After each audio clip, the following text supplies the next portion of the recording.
Gracious Heavenly Father, we do thank you and praise you for this opportunity to come together. And there's a lot of things going on in our country now, Father, but we know that you're in control. We just pray, Father, that you would keep heads cool, that the right message would prevail, and that you would put the leader in place that you want there, Father, that your will would be done. We thank you and praise you that we have a country, Father, where we have these freedoms, and just pray that it will go on for many, many, many generations to come. We pray for our servicemen and women, domestically and abroad. You keep them safe. This situation going on now over in Mosul, that those people, it's just a horrible tragedy in this world, Father, and it's very sad to see. We just pray, Father, that it will be over quickly, that you can liberate that area, and that this scourge and disease of Islamic terrorism would be wiped out off this planet once and for all. In Jesus' name we pray. Amen. Join me in the pledge.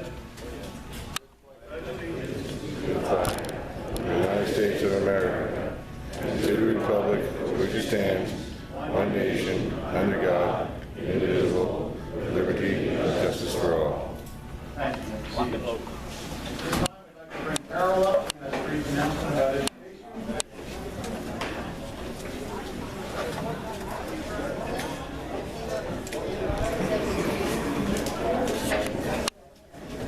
Good evening, everybody. It's nice to see such a nice crowd here. You've heard me many times tell you that the federal government is controlling things that they shouldn't be controlled. By our Constitution, they should not be doing anything with education. They shouldn't be handling anything about religion. They shouldn't be doing anything about welfare.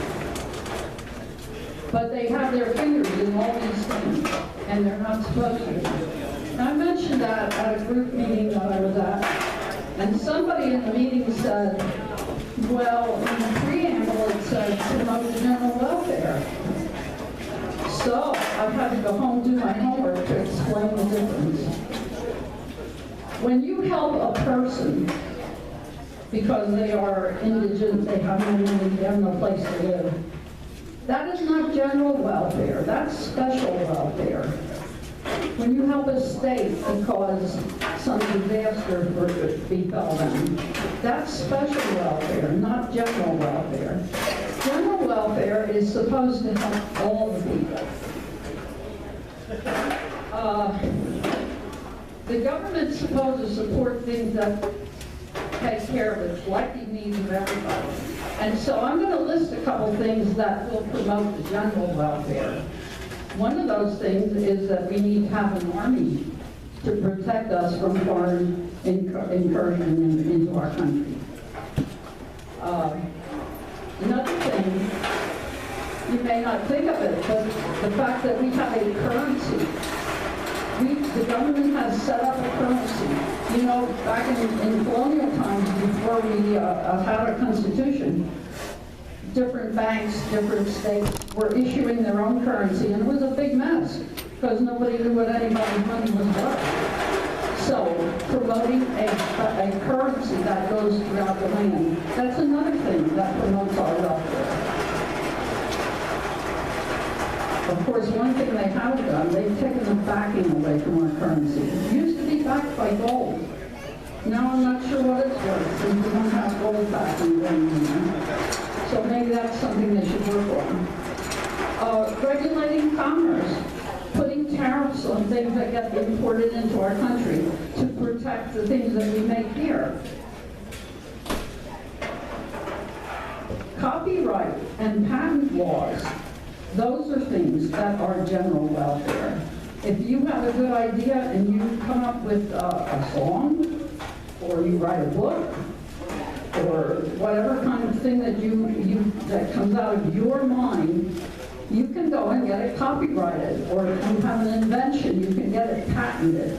That is the law that protects the general welfare, protects everybody. And the rules for citizenship, the fact that there is a way to get to citizenship. There is a procedure to follow to get to citizenship. That's another thing that promotes the general welfare. So don't be confused.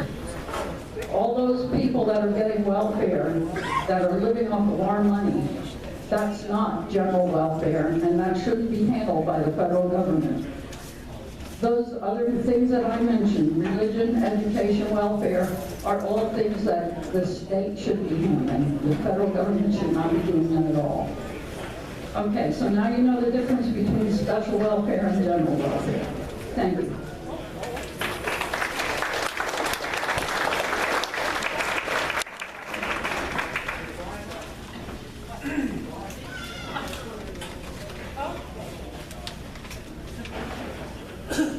He wanted me to, I am running a Constitution class, and we meet the second Monday of every month. And our next meeting will be in November, the second Monday in November. We meet at 3 o'clock and 6 o'clock, so either one is available.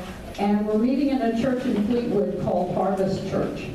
If you want any more information, I'm at a table in the back there right when you come in the door. So come back and talk to me.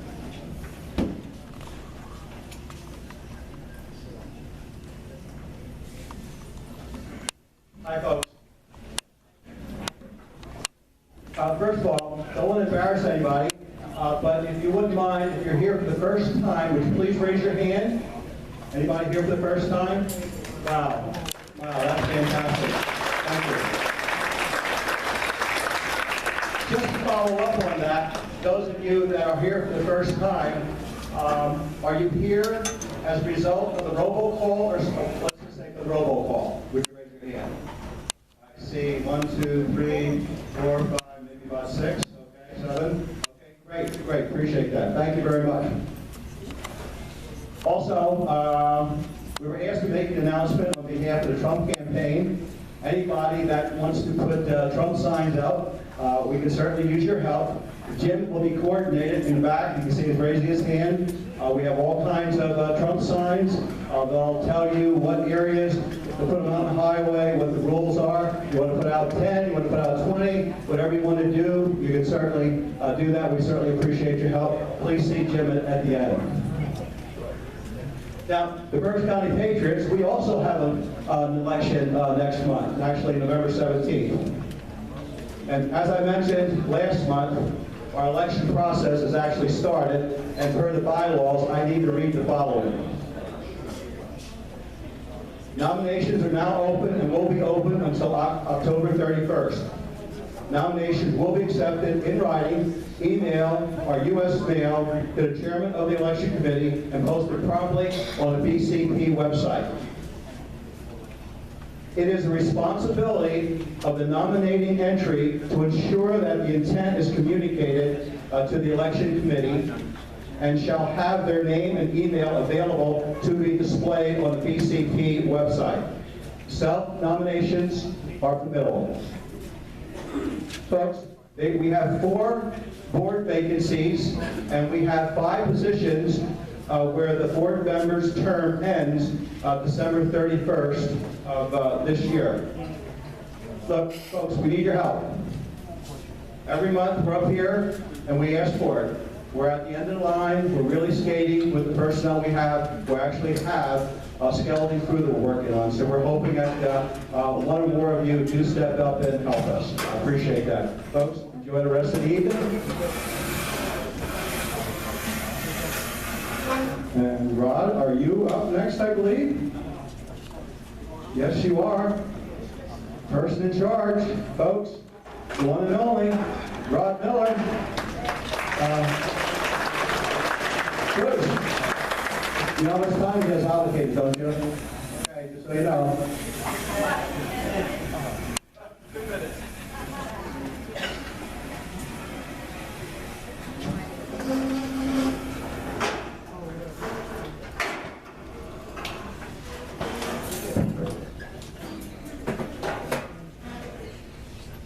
All right, good evening, Patriots, fellow voters, and movies. We stood. Okay, good. Okay. It's been 3 months since the Patriots allowed me to have the microphone. The mistake is that I have it tonight for the entire night, so I'll be making up for lost time. So, I think it's fair to say we're here because we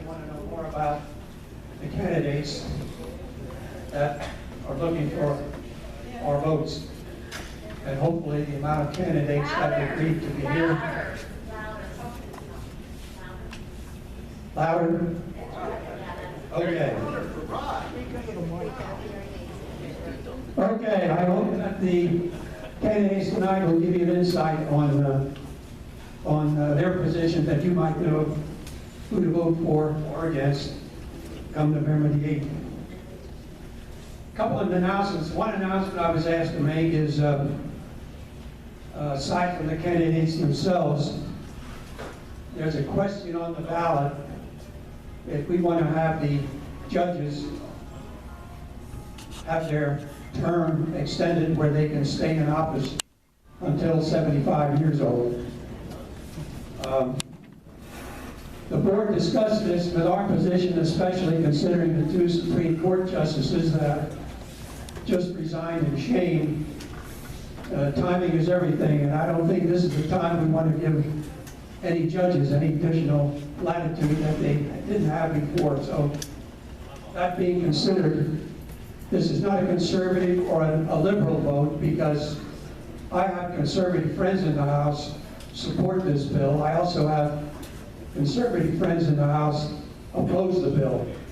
So generally speaking, it's not a partisan issue, but the Patriot board has decided in our best interest a no vote. Okay.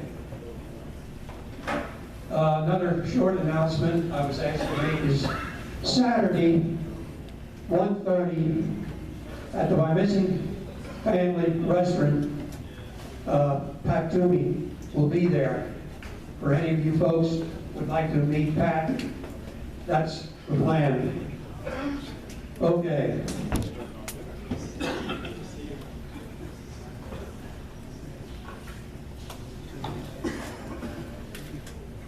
Well, Patriot, as an organization, we have the right we're a 4C group, and under that 4C, we have the right and authority to be for any one candidate or opposed to any candidate. That's the position that we can take collectively. Tonight, I'm a moderator, and I'm going to do my best to be very neutral. We want to give all the candidates of all parties a fair shot at letting you folks know where they stand. My bias hopefully will not come out tonight. The bias of the candidates is what you want to hear.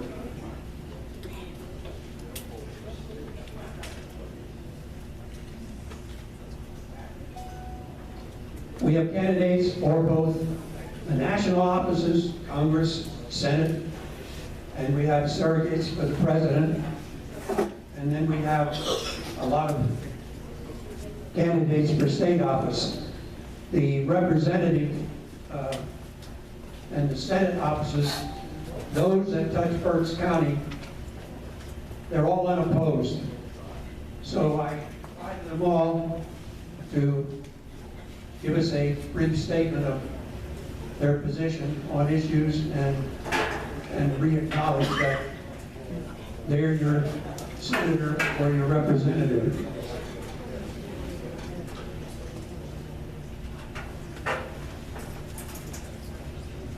I would also suggest that with the edge of the Republicans having in Congress, it would not be likely that there'll be enough upsets to change the power in Congress.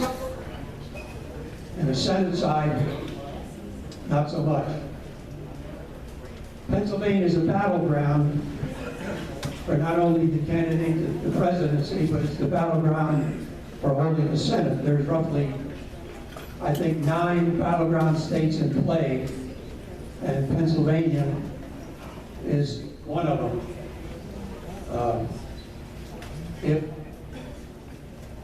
If it goes as the pollsters are predicting, who could win seats in certain states and other states lose, the projections that I've seen Monday at Harrisburg, they're looking at most likely the Senate will be a 50-50 split.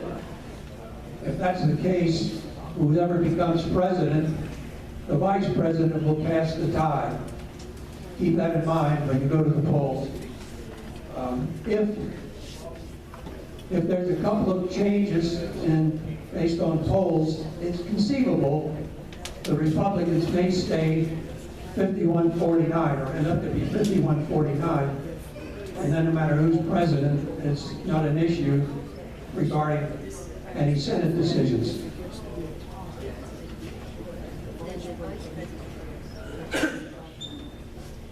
The campaign for president, in past years, as you well know, we were sort of an orphan.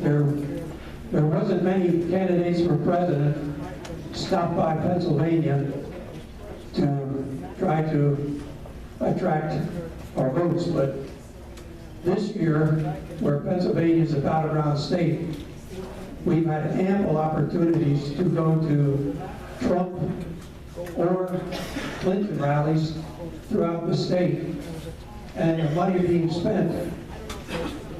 I think I saw a number like $80 million of money being pushed into the state from both parties, not only to have the Republicans retain the seat, but an attempted upset that the Democrats will take the seat away from the Republicans.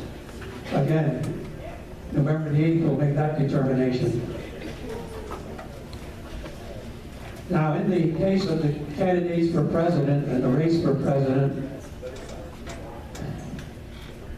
you know the airwaves are full of mudslinging, emails, play to pay,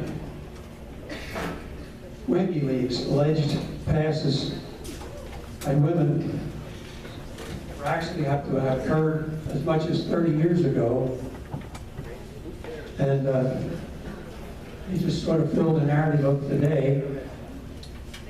And on the other aisle, the other side of the aisle, you have a candidate's husband accused of similar, perhaps even more egregious charges, such as rape, in an actual event in the Oval Office, the Oval Office. As the candidate of his party, according to the women making the claims, threatened them should they file charges. So there's issues on both sides of the aisle. On one hand, the Republican Party is imploding, nominating a non-career candidate. But keep in mind, Republican establishment didn't pick Trump. They brought him on. They left the vacuum. After years of ignoring the wishes of their constituents, suddenly constituents decided to revolt against the establishment, and Trump rose from the dust. So, when the establishment's not supporting the candidate, the question is, who's the problem, the establishment or the candidate?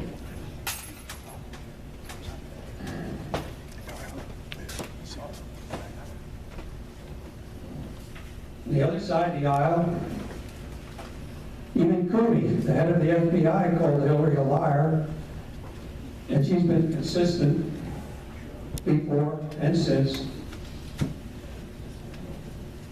The charges and countercharges are deflecting from the issues on which we should be focused. Issues I'm concerned about, and you ought to be, setting aside all the mudslinging on both sides. Is the economy moving? Is it moving in the right direction? Is the job market improving? Do we have a healthcare system that we want or want replaced? Are the trade deals in the best interest of the country? Do we want open borders and have hundreds of thousands of unvetted immigrants entering the country? Do we need a wall? Do we have a military that can defend this country? Will our gun rights be protected? Will taxes increase?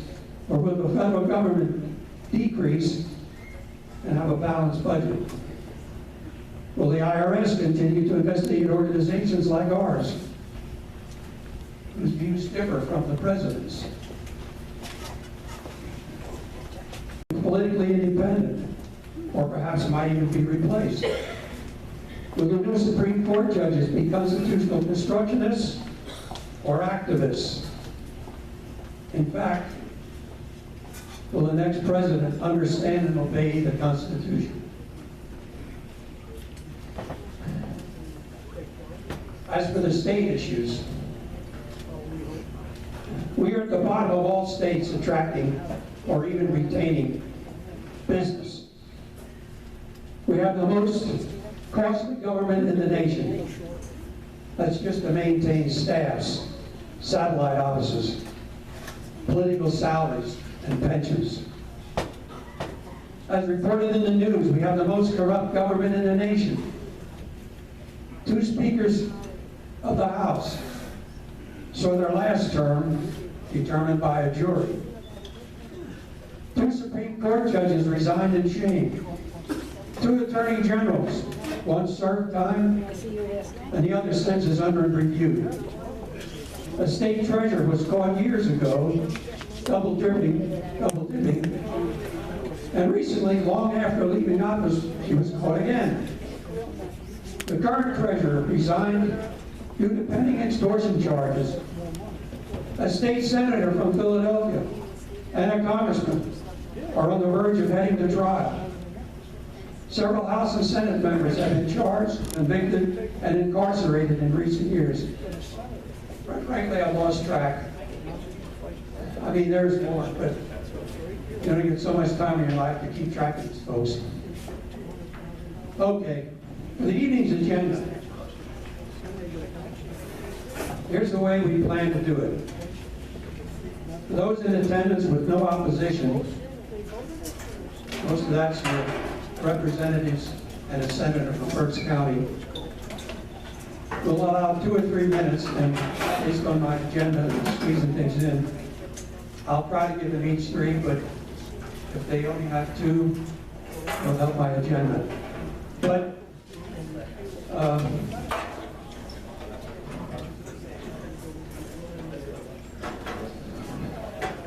we'll not have time for Q&A for those without an appointment. We will provide each candidate with a table in the back. Those that wanted them, I see there's a lot of tables back there. And you'll have plenty of one-on-one time to talk with the candidates concerning your issues. As for the surrogates, we'll allow those representing a candidate with opposition, such as the President, the Senate, and a last-minute surrogate for the Attorney General. We'll allow them a little more time. The officers with candidates of all parties in attendance with opposition will have time to express their views or platform, and we'll have some Q&A time. In order to get as much substance disseminated as possible, a committee generated questions that we judged to be the most important at our volunteer questioners. Our volunteer questioners that we have seated up front will be asking them. If we stay on schedule, we'll try to have a few in the audience, but with the amount of candidates we have, we're going to be tight.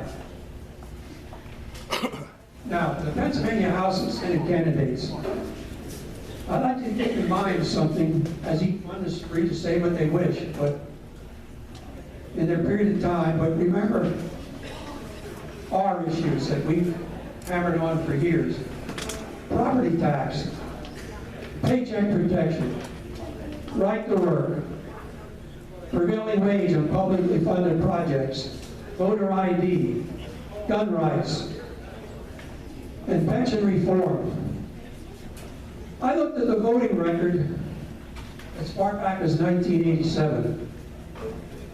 Some of these House members this evening were not there then, but there were votes taken between then and now. They voted themselves several pay raises and COLA increases. In fact, now they voted themselves a perpetual COLA, where they get a raise every year without having to vote on it. Another issue for Article 2, Section 8. And now, the last dagger in the hearts of taxpayers is they voted not to fund the pension system. which is $20 billion underwater. That is what we're looking at in Harrisburg and why we have the problem we have. I hope the candidates tonight without opposition and feel in safe seats will certainly express their views on those issues. Okay. We'll now begin the agenda. Did I run over? Okay. All right. Okay, the first group, we want to have the candidates, incumbents for the House of Representatives in Pennsylvania, or with constituency in Berks County. We'll have those folks come up first, which is Mark Dillon, Barry Jazwiak, Gary Knowles, and Mackenzie. Oh, and Rozzy. I understand Rozzy showed up as well. Will those five come up and take your time with the mic in any particular order? And we'll give them their 3 minutes. Okay. Things happen. Two of them are not here.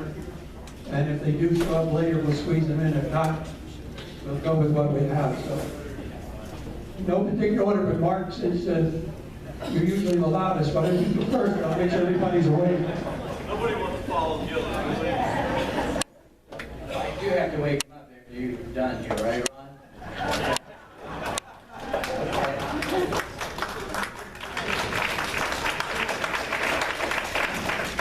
Was you clapping for me or because I made a joke about Ron? Both? Okay, well, thank you very much. First, a commercial announcement.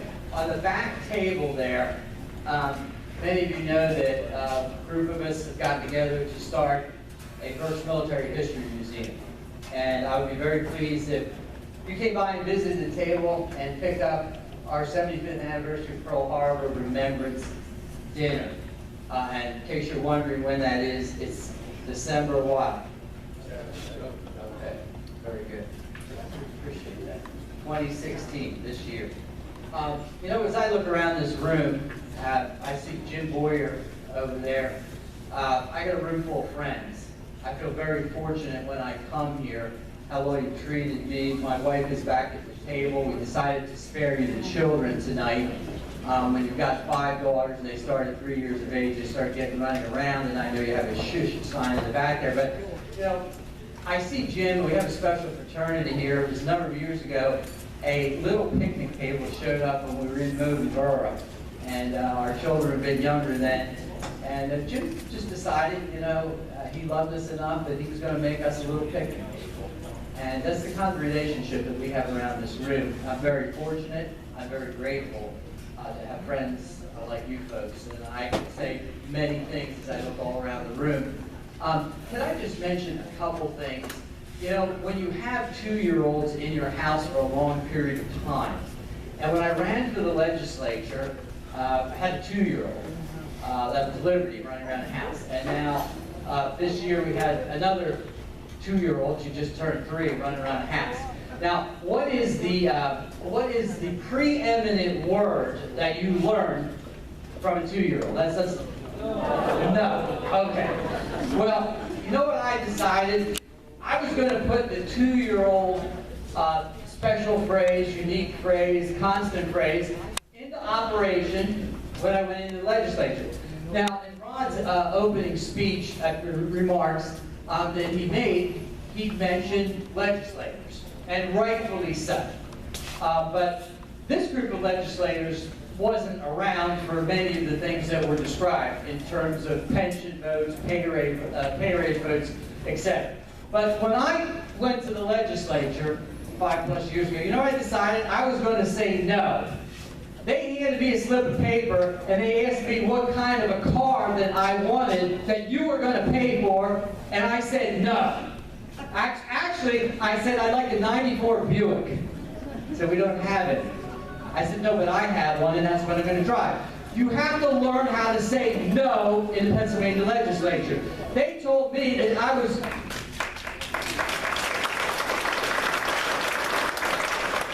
They told me that I was gonna, what's that mean? 30 seconds. Oh, you gotta be kidding me. Just say no. They told me that I was gonna get a cost of living allowance, and I said no. They told me that I was gonna get free insurance, and I didn't have to participate in my policy, and I just said no. I was told that you're clapping and you're holding the thing up. You're stealing my time on purpose, okay? And I said no. And they said, you get $150 a day per... That's pink, it's not red. They said you get $150 a day per diem, and I said no. But you know what? There's some things that we say yes to. And that's honoring our veterans community, eliminating property tax once and for all.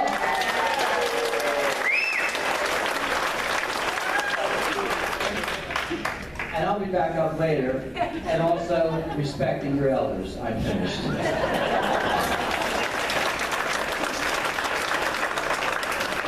Chris Wallace had a problem last night. What do we got now? Mark, you want to take the crack at it? Wow. Well, I tell you what. Listen, I learned another word, from my wife. And I was supposed to be in West Virginia tonight to see my daughter. She's a freshman at West Virginia University. And a couple days ago, my water heater busted in the basement. And I had water all over the place. And my wife looked at me and said, "Are you going to replace this?" And I said, "Yes." She said, "The water softener's not working either. Are you going to replace that?" And I said, "Yes." So, yeah, you might have a 2-year-old or a wife. All I know is happy wife, happy life. So, absolutely. Now, we talked about property tax elimination. I'm one of the co-sponsors on the bill with Jim Cox and Kyle Edwards. As some of you guys know, I've been fighting the child abuse, sexual abuse in Pennsylvania as well. That's been one of my centerpieces. And I'm proud to say that when the bill passed out of the House 180 to 15, every member of my Berks County delegation voted with me to protect children in the state of Pennsylvania. And I just want to say thank you to all of them. It means the world to me. As I promise, I'm not going to fight until we get this bill across the finish line. That's the bottom line. And of course, just to touch on a couple issues, Second Amendment on there, endorsed by the FOAC, NRA, and I'm proud about that. And, sometimes you don't think about it, about carrying and that kind of stuff, but even with some of my legislation, this child abuse issue, I got some death threats and some threats against me. You better believe it that when I go certain places, I have to carry. Because you just never know. And, I'm going to protect myself and my family first. That's bottom line. When I was down in West Virginia a couple weeks ago, visiting my daughter, we had to go grocery shopping because she got tired of eating all the college food, right? And she's like, "Mom, please cook for me." We got a place that we rented that had a kitchen. And my wife drove me to the grocery store, which is Kroger's down there, right? Amazing store. And, one of the things that we've been working on in Pennsylvania is this liquor privatization. And, we just passed where the grocery stores can sell wine. And when I went into Kroger's, I definitely wanted some beers. My wife likes a chocolate beer. And I like some Oktoberfest. And I didn't have to go to a special section of the store. Actually, down one of the regular aisles, I could buy wine. And it was great bottles of wine down the side. And they actually had a cooler in the middle of the store where if you wanted to go buy your beer, you could buy your beer. And if I wanted a bottle of Jack Daniels, which I didn't, but I could pick that up as well. And, I started thinking about the convenience, and I just want to let you know that I honestly believe that, some issues, I'm only my 4th year, 2nd term, but there's some issues that I think that I can always grow on and learn from what's going on in other states. that if that could benefit Pennsylvania, then that's something that I really need to consider, that we start moving in that direction. That we can probably do more for convenience for our people here in Pennsylvania. So I just want you to know that any issue I'm willing to take a look at. And if it benefits my district, the 126th district, I'm going to support it. Thank you.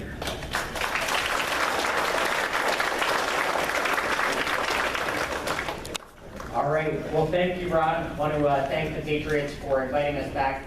For those of you that don't know me, I'm Ryan McKenzie. I'm a state representative in portions of Lehigh and Berks counties, and I do want to again thank you for inviting us out. It's such a great crowd. I think I've been here 3 or 4 years in a row for candidates nights, and at different times for other events throughout the years. So wanted to come before you and just give you a little bit of an update on what's going on, what I see happening in Harrisburg. And what I see is that we continue to go down this path of facing a liberal governor, Tom Wolf, who wants to push his tax and spend agenda, wants to push regulations down on small businesses and government, and wants to take away your individual rights. And the House of Representatives, at least our Republican caucus, is the one who is constantly pushing back on that liberal agenda here in Pennsylvania.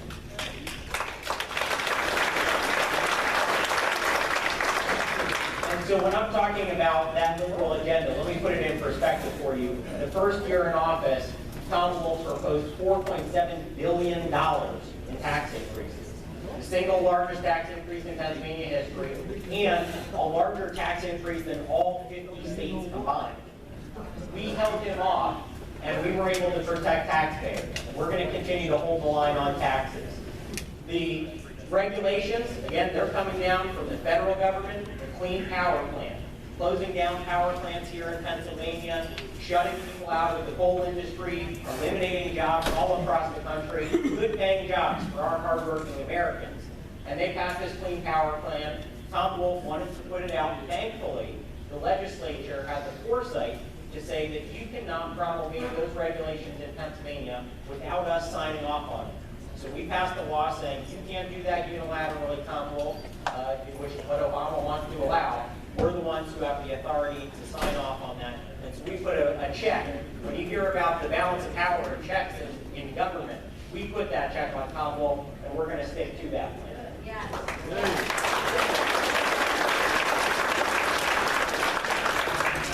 Now, I did want to hit on some of the topics that Rod mentioned, just because I think they are important.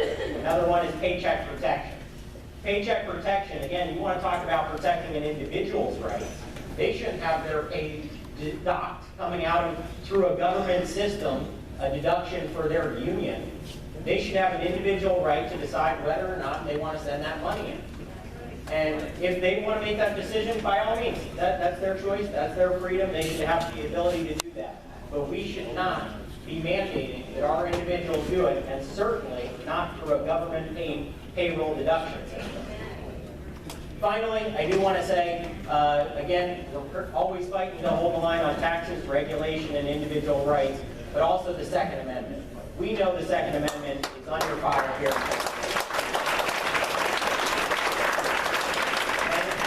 It's not just from the federal government, it's at the state and local level as well. All across the state, they want to try and pass local ordinances to take away your gun rights. And again, at the state level, we are standing up and saying, we are not going to allow that here in Pennsylvania. We're trying to pass, again, local ordinance preemption to say that you cannot do that at the local level. That's our state authority, and we're going to hold to protecting your Second Amendment rights. So with that, I want to thank you guys for coming out tonight. Have a good evening. Thank you. All right, Dave Maloney said he couldn't be here, and he told me I could have this time. There you go. So, thank you all so much for what you do. This organization is to be commended for the way that you lobby, and that's so important that you lobby as individuals for conservative issues that are important to you. Real quickly, I want to talk about a bill that I have that has gotten over the first hurdle, and that is reducing the size of the House of Representatives, and it would go from 203 to 151. The nice part about it is you will get in the House. and then it went over to the Senate, and it passed in the Senate. Now, this is a little bit different because it is a change in the Constitution. So therefore, it's a much different path that it takes. You may have noticed that there was a large, I don't want to call it an advertisement, but a legal notice in your paper. It has to be advertised in 3 papers in every county, and it basically explains what we are looking to do. And I can tell you that all of the legislators, including Senator Schwank, who has a similar bill, voted for this bill. So it passed the House, it passed the Senate, now it gets advertised or notified in the paper. So now we have to come back the next session. And guys, I'll tell you, and ladies, I'll tell you, our forefathers were damn smart. They knew what they were doing, and they wanted to be certain that if we were going to change the Constitution, they weren't going to make it easy. And it's not easy. But now what has to happen, it has to go through the House as well as the Senate. It's got to be exactly the same. There can't be any changes. It's got to be exactly the same. And then there's a notice, again, or a legal notice to put in the paper. And then the nice part about it is, you make the decision. There's a referendum that goes on the ballot, and then the citizens of Pennsylvania will decide whether or not there should be 203 or 151 members in the House of Representatives. I got to tell you, and I'm just glad I didn't follow Reverend Gillen. I'm glad that I didn't have to do that. But real quickly, I want to tell you a funny story. The House bill number is 153. The reason that it was 153 is that originally it was to go from 203 reduced by 50 to 153. Well, back when they made the changes in the numbers of the House, they didn't have computers, and they didn't have the technology that they have today, and they actually were working on this manually. But they were going to work on this manually. When they got all done, their goal was that there were to be 201 seats. And they counted up, and it was 203. And they said, I'm tired, let's go home. So they left it at 203. So what we're doing is we're going to 151, and we're correcting the mistake that they made back in the 1960s. Again, just in closing, I will say, this Berks delegation works well together. I'm very proud of the fact that we work well together. We represent the people of Berks County, and we do the best that we can in representing your values. Thank you so much for what you do. I appreciate that.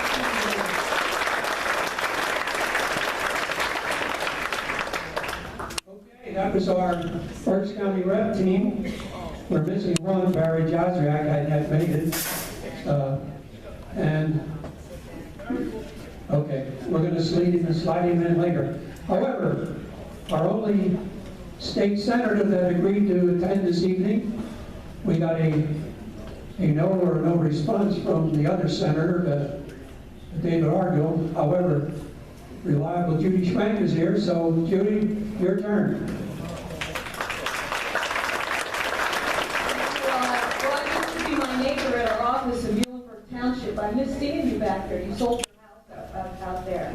Good evening, everybody. I'm Judy Schwank, State Senator for the 11th District, which I like to call the heart of Berks County. It goes from Topton, Macatawny, all the way down to Carnarvon, right through the central part of the county. I go all the way over to Wyomissing, and then I also go over right before the Route 100 corridor. So Albany and Rusco Manor, where I live, are also part of my district. I can't tell you funny stories about my family. I can't tell you quick stories, but I'll tell you something about me. I not only work across the aisle, I work up and down the aisle too. Anything that I've ever been able to accomplish in the Senate in my 5 years there, and I've had some bills I'll tell you about, I've done because I've worked with people. I've asked Republicans to assist me with getting bills. We've worked together. I'm one of the 4 prime sponsors on property tax elimination. Before I even ran on property tax, we only gets worse. It's not just a talking point for me. Every day, this becomes more and more of a problem, and something that we finally have to get over the finish line. And I'll be working to make sure that it does. Just the other day, we signed a bill that I authored, which legalizes hemp in Pennsylvania. You know what hemp is? It's of marijuana, but you can smoke a whole field and you're not going to get high. But you know what hemp was? It was the covering of the Conestoga wagons that went over the, over the mountains to the Rockies and beyond. It has been a crop that we grew in Pennsylvania for hundreds of years. It got outlawed when marijuana became a problem in this country. And since then, on the federal level, it has been outlawed. Recently, we were allowed to start growing it again. I worked with a Republican again, Mike Fulmer, many of you know him, to get a bill passed so that we could get this done.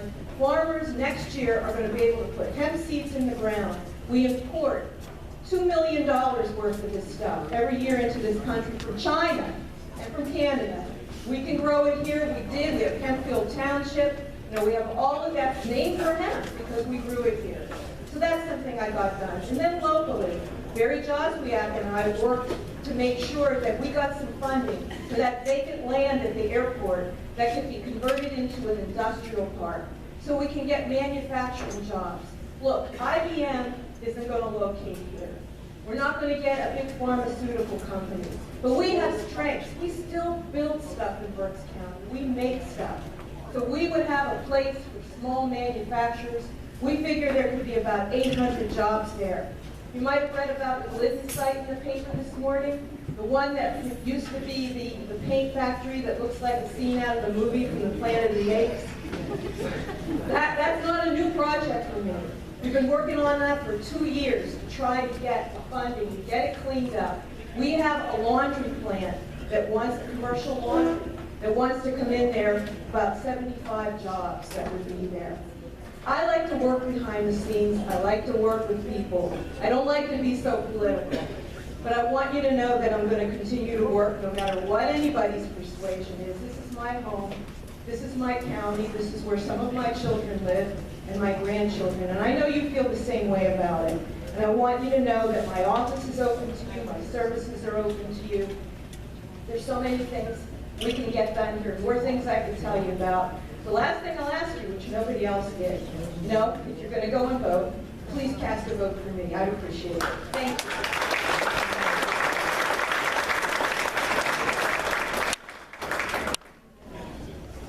Okay, thank you, Judy.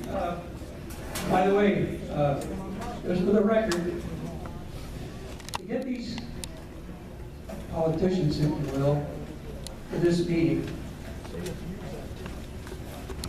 a significant amount of them took 2 and 3 invites and phone calls to get them here. This is not a done deal. We just don't throw out an invite, get responses, have a meeting. We did a lot of work to get these folks here. And because they're here, I'd like you to understand that people that are not here, state reps, including Tonkawa Jerome, we got no response. Hey, Disappointed. you got a surrogate here.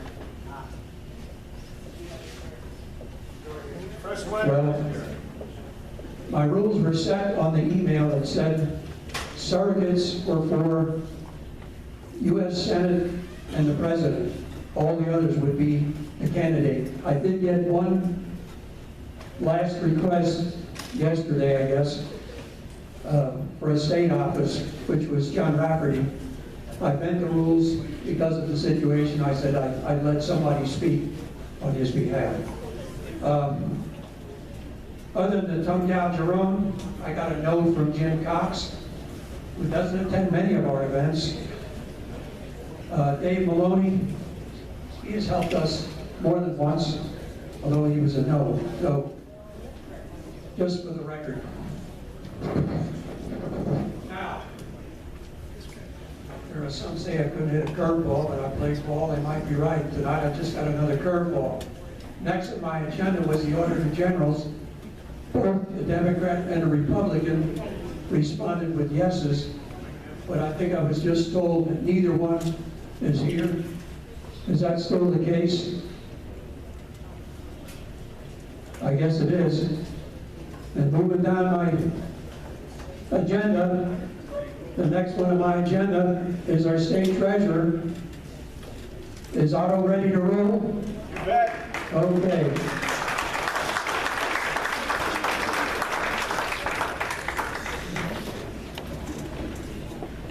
Now, since Otto has an opponent, Mr. Shapiro did not respond. Here's the way we're working with the treasurer. We're going to give him 5 minutes because he has an opponent. And after his 5 minutes, we're going to have a few Q&As, which will be asked by our questionnaires. Otto, what?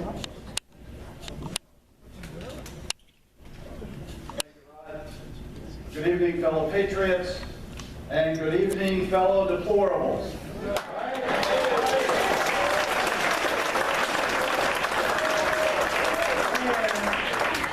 And hello, adorables. We're irredeemable also. And irredeemable. I'm Otto Ford, and I'm running for state treasurer. State treasurer.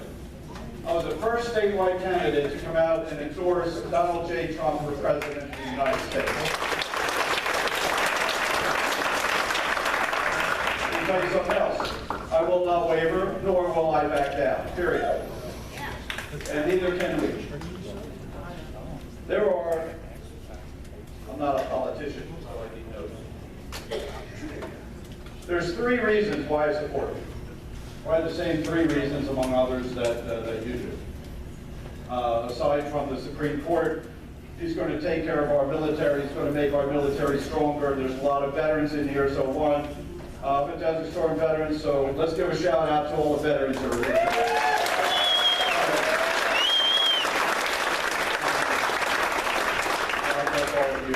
Thank you for your service. He is going to make our country stronger, and he's going to make us safe at home and abroad. The second reason is economics. All of the jobs are being shipped overseas. It's time to bring the jobs back here to America, to Pennsylvania, and to Berks County. And the third reason is he will get rid of Common Core. Yes. I think that Common Core is my opponent in this race out of Philadelphia. When he was the state chairman of the Board of Education, was solely responsible for bringing in Keystone exams and Common Core. So it rests at his feet, and every time I get a chance to talk about it, I talk about it. I've been sitting on the Muhlenberg School Board for 17 years, and ever since Common Core has come in, it has been a disaster. 6 of the last 6 state treasurers have sought higher office. And it's no wonder then that half of them have been indicted. So the new standard for treasurer seems to be, and here are my credentials to run for state treasurer. I will not steal, and I can count.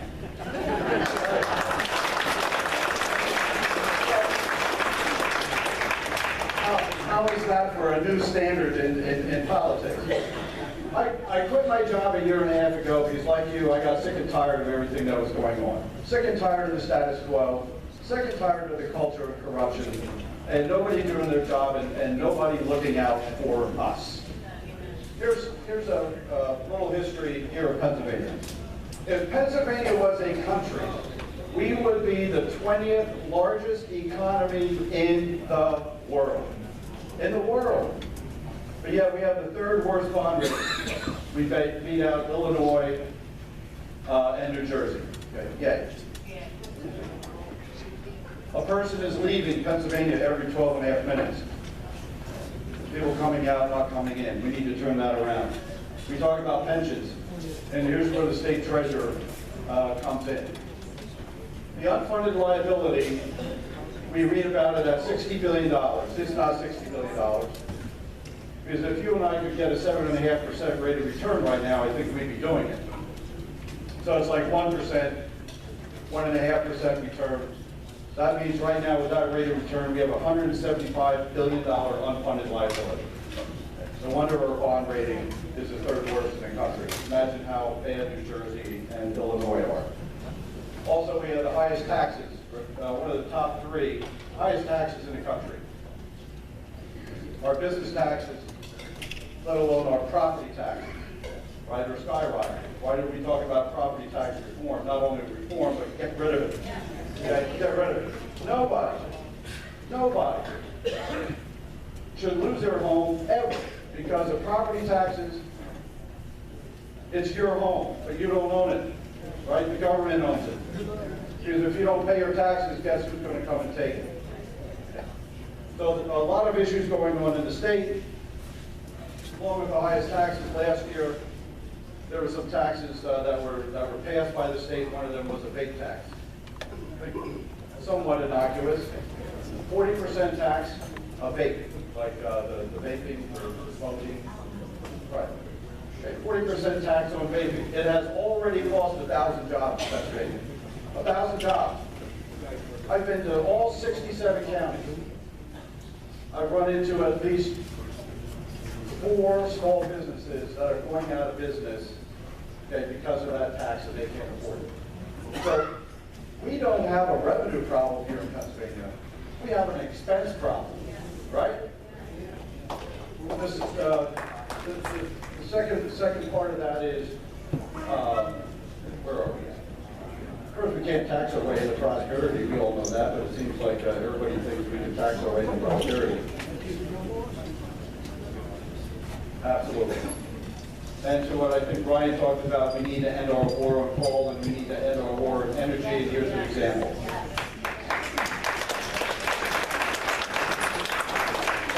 Dr. Campbell employs about 5,000 people in northeastern Pennsylvania, by way of example. They had a $17 billion energy cost per year.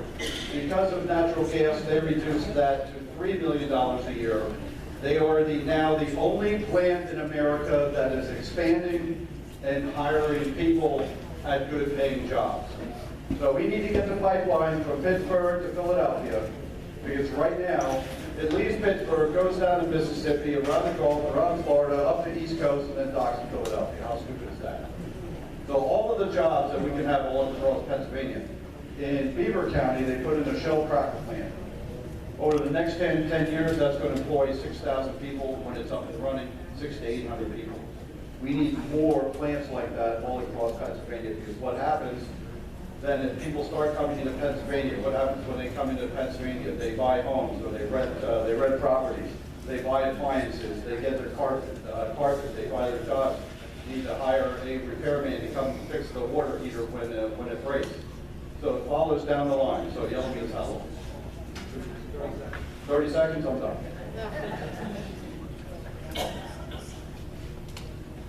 Pensions, if we need to fix it, that's the economic news around Pennsylvania. If there's a question on that, I'd be happy to answer it. I'm Otto Boyd, I'm running for state treasurer. We need to end the status quo and culture of corruption, and I'm asking for your vote. Thank you.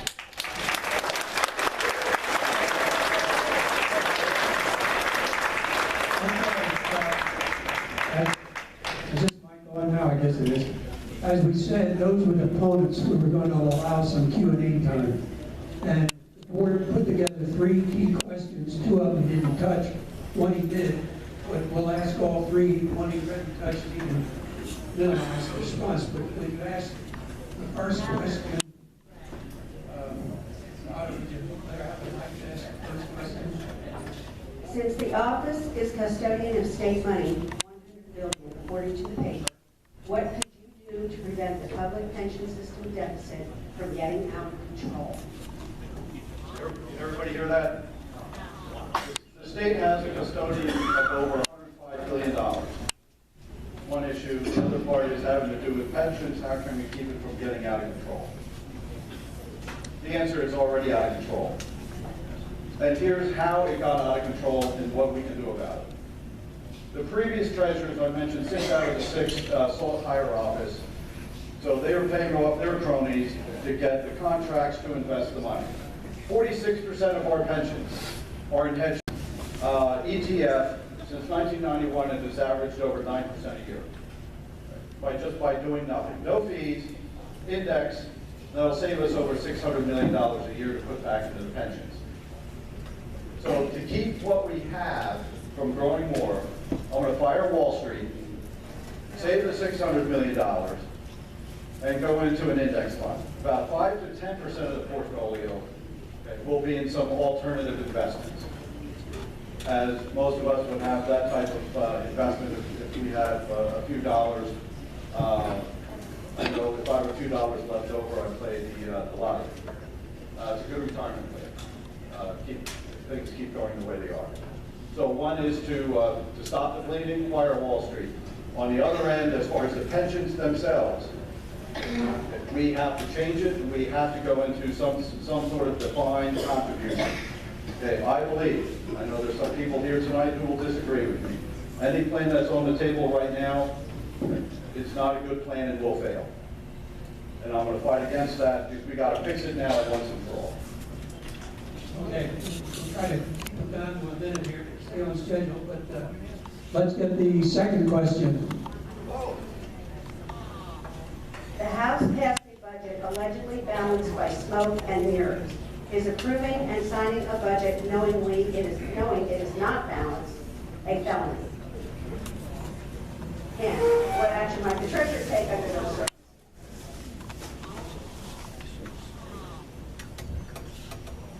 A couple different ways to answer it. Let's talk about the budget itself. So the budget knowingly passed that it was smoke and mirrors. Does that constitute a felony? I'll leave that for the attorney, but here's what I do know. We knew going into this budget cycle, we were never going to beat projections. Right? There's $200 million in there that anybody with, well, everybody in this room knew we were never going to get. The taxes that they imposed, they thought the income was going to come in. So we've been doing that for a couple of years, and it's wrong. The role of the treasurer is also the chief financial officer of the state. Nobody before me has done that role. Besides the governor, the treasurer is the only statewide office who can speak out statewide on the economic issues of Pennsylvania constitutionally. I'm going to speak out on it. In this budget cycle, these guys in the back will have the toughest job that they ever had.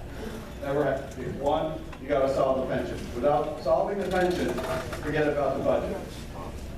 Forget about it. The other part is we don't have the revenue problem, we have the expense problem, and they've already found $3 billion, roughly 10% of the budget in waste, fraud, and abuse that we can get rid of without affecting one program all across the state. So I'm going to the mountaintop, okay? And you're going to hear me, and we're going to work together with the representatives that are in the back that are on your side to fight for zero taxes, cut the waste, and solve pensions.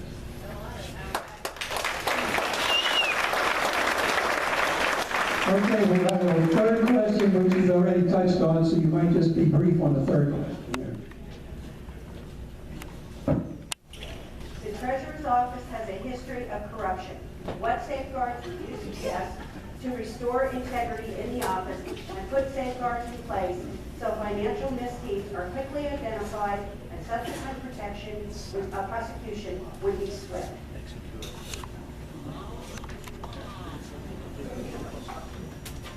The issue is with the treasurer, not with the office. The treasurer has been corrupt. One thing that Dodd-Frank did, probably the only good it did, was to prevent investment advisors, bankers, political contributions to the campaign. So mine is the first race.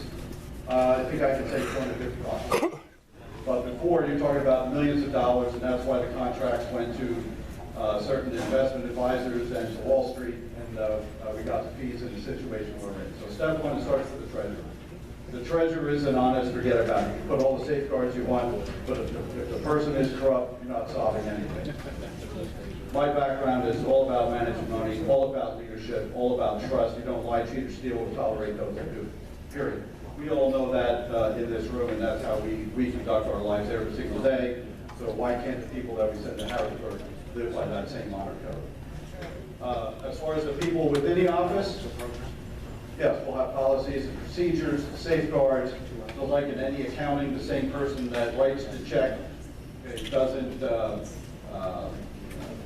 reconcile the bank statement when it comes in. So we'll put those safeguards in and practices.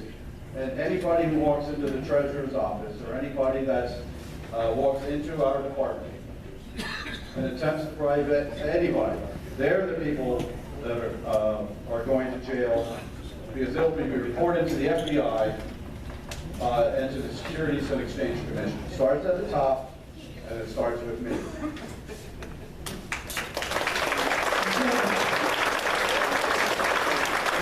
Thank you for commemorating. Trump, right? Trump. And not to incite a riot. What should we do with Hillary? What should we do? Love you. Execute her. I'm sorry I don't be nonpartisan tonight, that was not in the script.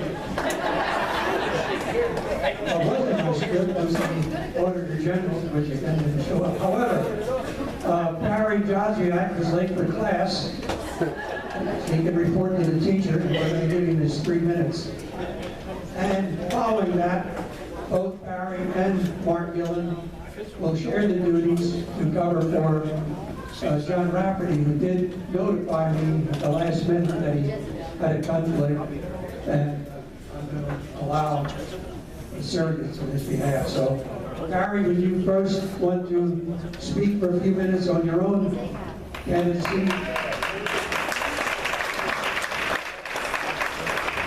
Thank you, teacher. I forgot the red apple. Yeah, I got a lot of it. I don't work here, so I'm a little late. I've done it only. The township officials had a bank here, and I had to go after that. Yeah, I represent the 5th district, which is pretty much up the center of the county. Goes up the Schuylkill County line over to Lebanon County, and I represent a lot of the people in this room. One of the things I want to tell you, I've been here 2 years now, and you know, there's let's do what's right days, and then there's the political days. So I don't like the political days because that's when everybody fights with one another and nothing gets done. So I serve on the Veterans and Emergency Preparedness Committee. I serve on Judiciary, Senior Citizens, and Fish and Game. I got to tell you, they're all busy committees, and the Judiciary is the business. That's the one where we deal with a lot of the laws that affect us. I also, in the 2 years that I've been there, we started there's all these caucuses up there, which is groups of members that have decide how they're going to vote on issues. There was never a law enforcement caucus up there. So we started a law enforcement caucus. I'm the Republican chairman of it. And I got to tell you, they really respect me there because I'm called the freshman because I'm new. Freshmen are not in charge of anything. But my background, they recognized it. They said, hey, you have a chief of police from Pittsburgh who's a state rep. He's a Democrat chairman. We get things done up there. And I think it could be a pretty powerful committee, actually. I also sit on the MOPEC board, which is the Municipal Police Officers Education and Training Commission. So I'm the representative from the House of Representatives on that board to set the training standards for all the local police in Pennsylvania. You know, when I first ran here 2 years ago, I told you, when I get there, your voices would be heard. And we heard your voices. We heard you loud and clear. And we did a lot of things because of what you said you wanted done. And even in Harrisburg, when it wasn't popular, Mark Gillen and I, and some of the other reps from Berks, Mark and I sit side by side on the House floor. We stood pat. We stood up to the governor. We stood up to the tax increases. And that's what you want to do. I just want to tell you, I still want to hear your voices. I want to know what you want up there, because that's how I vote. When they came to me one time and said, you got to change your vote, I said, no, I'm not changing my vote. And they said, you better think about it. I said, I already did. I said, the people where I live elect me, not you. I'm doing what they say. One of the accomplishments that we have here, I'll tell you 2 quick ones. The Game Commission was going to stop farming at Blue Marsh Lake a couple of years ago. And I got involved in that. I said, why would you do that? And they said, well, they're going to let all all the farming drill officers out. Anyway, we won that battle. They're still farming. The farmers are happy. I helped get the Reading Airport $2.5 million for an industrial park there. I was very instrumental in that. And I got to tell you this. I've said in Harrisburg, why are we not endorsing Donald Trump? He's the Republican president. Absolutely not. I can tell you this. And what's going to happen? On Tuesday, during the day, we're going to be out on the front steps of the Capitol endorsing Donald Trump. And I ask you to vote and thank you very much. Thank you, Barry. Thank you much. We're going to slightly again modify the agenda. By the way, both Mark and Barry will offer comments on behalf of our candidate for Attorney General, John Rafferty. But I would trust that the candidates, politicians, incumbents would hang around if they can, so that when we adjourn, the audience can go back there and go one-on-one with them and get some things off their mind, perhaps, and do some pressing and fleshing, so to speak. So, thank you. Okay, Barry, you want to continue on a little bit for John Rafferty? John Rafferty is a personal friend of mine. I've known him for more than 20 years. He's a state senator, and he's running for Attorney General. In the Senate, first of all, John Rafferty, he's an attorney, he's a small businessman, and he's a state senator, he's a lawyer. So, in the Senate, he's called the law enforcement senator in the Senate. He was in charge of the Law and Justice Committee, and he worked closely with all the police in Pennsylvania, the state troopers and the local police. Really to do laws and give them the tools to function and also put the bad guys in jail and keep them in jail. He's one of these kind of guys that he cares about. He cares about the public. He cares about people. And I got to tell you, his opponent has ideas of being governor, and he wants this as like a stepping stone for him. John Rafferty wants to be Attorney General, and that's it. He doesn't want to go for anything else. He wants to focus on that. And he wants to bring back respect and dignity to the Attorney General's office. This office in Pennsylvania has been the laughing stock of the United States. John Rafferty, he gets things done. I got to tell you, he really does. He works hard. He's respected by all his peers. He's honest. His integrity is beyond question. I know he'll clean up the mess. I have personal confidence in him that he will actually make this office work, and he will make it work efficiently. And he will work for the people. And actually, you need to know this. John Rafferty voted for the property tax elimination bill. He was one of the 24 senators that voted to eliminate it. He's still on that. Being an attorney, he understands criminal laws and he understands the civil laws, which is consumer protection. He's there to help people if they have problems as a consumer. I got to tell you, the sportsmen love him. John Rafferty is a very strong Second Amendment person. He stands up for what's right for owning firearms, and at the same time, he also realizes that people that are mentally disturbed and criminals should not have guns. And that's the protection that we're trying to put in there now. So, many people want to run for these offices. I'll tell you what, we're very lucky to have John Rafferty running for Attorney General. And it's time we have a man in the Attorney General's office who is honest, cares about people, will do what's right, and he'll work hard, and it's time we elect John Rafferty as Attorney General. One big thing I just want to throw out before March is November 17th, if you're a Vietnam veteran, we're doing a little recognition. Dave Argyle, myself, and Mike Tovash at the Hamburg School. I have flyers here. See me afterwards. If you'd like to come, we'll give a little coffee and cookies or something, and we're going to give our advice and pins. Just to say, personally, say thank you for your service to the country of the United States. Thank you very much, Barry. I wasn't sure what Barry was going to say, so when you're batting clean up here, there's just a few things you need to pick up. 1988 to 1991, John Rafferty was the Deputy Attorney General of Pennsylvania. We're talking about experience. That house, that place needs to be cleaned up. It's not singularly an individual at the top, because they appoint other people and they hire other people, like the last Attorney General hired her sister. So you know what? We need to sweep the mess out of Harrisburg. capable of doing that. You know what? You gotta be there, you gotta commit yourself full-time, 100% to the job. I've been in the State House of Representatives for 5.5 years. I have not missed a single vote. I have not missed a single day. It sounds like you're patting yourself on the back, Mark. Yeah, I am. All right, now, but I want to add something to that, okay? I was at Rafferty's office just a couple days ago. You know, he shows up in Dodge. He's there. He's taking it seriously. He's got a full-time job. And you know what? John has got honesty, he's got integrity, he's got the right stuff to be the Attorney General of Pennsylvania. And if you're going to send us, I can't allow clapping because he takes it off my time.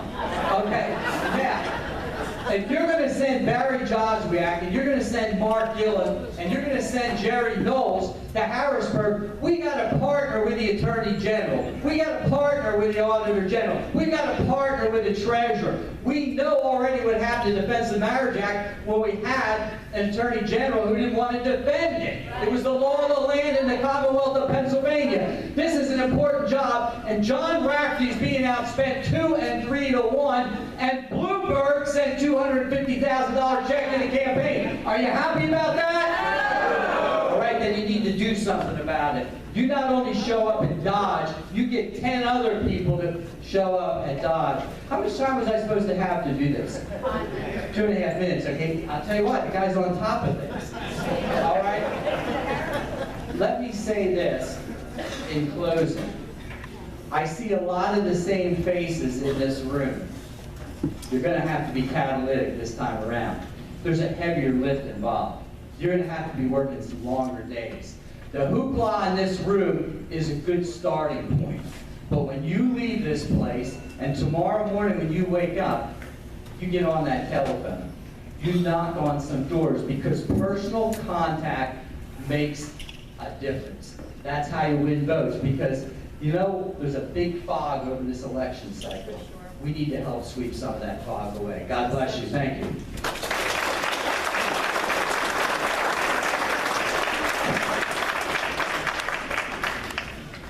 When these candidates talk about cleaning up Harrisburg, we have the treasurer gonna head to prison, we have the attorney general probably heading to prison.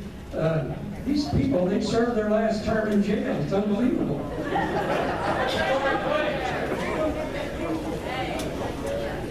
Okay, we have 4 candidates for Congress, different districts, all said they'd be here. How many do we have? Would the candidates for Congress please come up front? How many chairs do I need?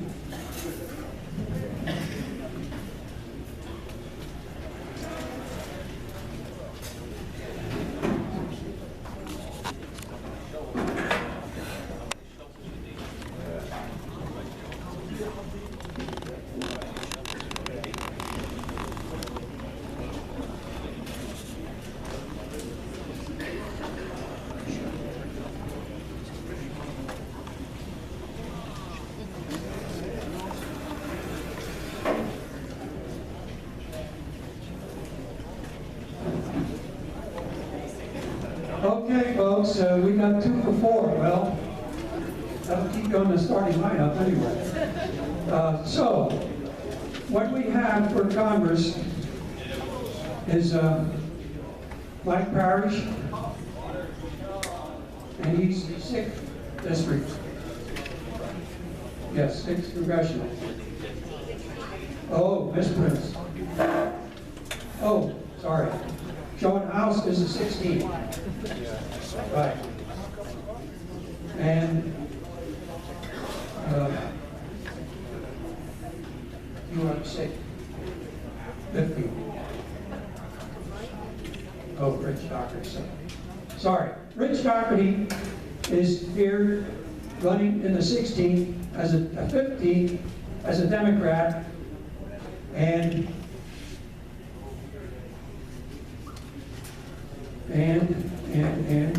where's my sheet? Here we go.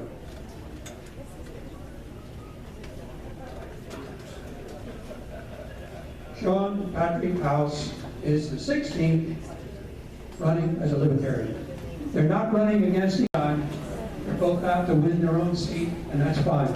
So, the way we're going to do this is I had created a situation before, and we don't have 4, so that'll help my schedule anyway, but I would like each of you to give a 5-minute opening talk on why you want the job and why it's important that you get elected. Go ahead. All right, thank you, everybody, and hello to all my fellow Democrats. Judy left. So this is the 3rd time that I've been here, and I want to thank you for hosting this. We're Patriots, we're Americans, and we all want what is best for this country. We have different opinions on a number of issues, but I'll tell you where I'm at, where we agree, where we disagree, and the main reason I'm running for Congress. So I am pro-life, and I do support the Second Amendment. And on my side of the aisle, that always doesn't go over well, but they know it also. In Congress with pro-life, I would and will support legislation that when a fetus begins to feel pain, 20 weeks, you can no longer have an abortion after that. It is probably at this point, as far as we can go, with Roe v. Wade already in place. And my opponent, Charlie Dent, voted against that when he had the opportunity to support it. So on that point, we're different.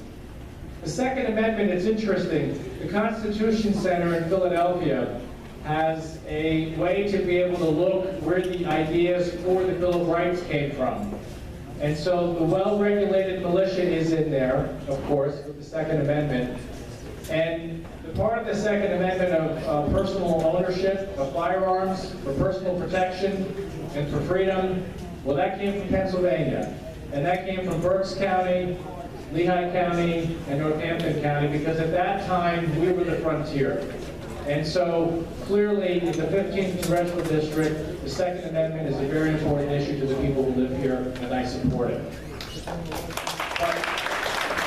But that's not why I'm running for Congress. Charlie Dent also supports the Second Amendment, so that's not a difference with us. Trade agreements have been a disaster for this nation, beginning with NAFTA. The first thing I will do in Congress is to sponsor legislation to give our 6-month notice that we are out of NAFTA.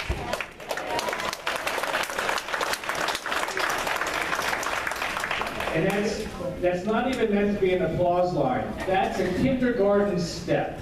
NAFTA only includes 2 other nations, Canada and Mexico. So we take that 6-month clause that says we're out, 6-month notice, and then we renegotiate with Canada and Mexico trade policies that benefit us. So Carrier isn't going to go to Mexico. And the billions of dollars of investment in auto plants in Mexico is going to evaporate, and it's going to come here. It's very simple. It's the easiest thing to do. It's the top of my agenda, and it's the first piece of legislation I will sponsor or co-sponsor in Congress in January. My opponent, and I wish he was here. I don't know how often Mr. Dent comes here. Again, this has been my 3rd time, and I've always felt welcome, even when we disagree. He is for free trade. And he thinks the trade agreements have been good. He announces statistics that I don't know where he gets them from, maybe the Chamber of Commerce, that seems to think we're doing better because of these trade agreements. I see other statistics that we're getting murdered by these trade agreements, but I also see the reality of it, where I live in the Lehigh Valley and here in Berks and even down in Dauphin and Lebanon counties. And common sense tells you it's not going to work. The trickier part is going to be getting out of the World Trade Organization, which is a must, because we should in no way be trading with communist China. Not only do they cheat, steal our technology, and decimate our manufacturing, but they are the #1 enemy nation state that we have on planet Earth at this point, and it's basically to be a traitor, to be setting up an agreement that benefits communist China, because what that does what that does is when I buy this iPhone, I'm helping to build up the Chinese military. And I'm helping to build up the Chinese internal police state. And that military at this point is now able to threaten us. Charlie Dent and I have had a number of debates. There is a congressional report every year on our security and economic relationship with China. I asked him if he read it. He didn't read it. It mentioned 3 very serious points about China. They believe they can withstand a nuclear attack and deliver a retaliatory blow. They believe they're going to be able to knock out every one of our satellites in every orbit, and we cannot defend against their cyber security attacks on us. Dent didn't read it. That's serious stuff. It's got to change in the next Congress, or we're going to be in deeper trouble. Thank you.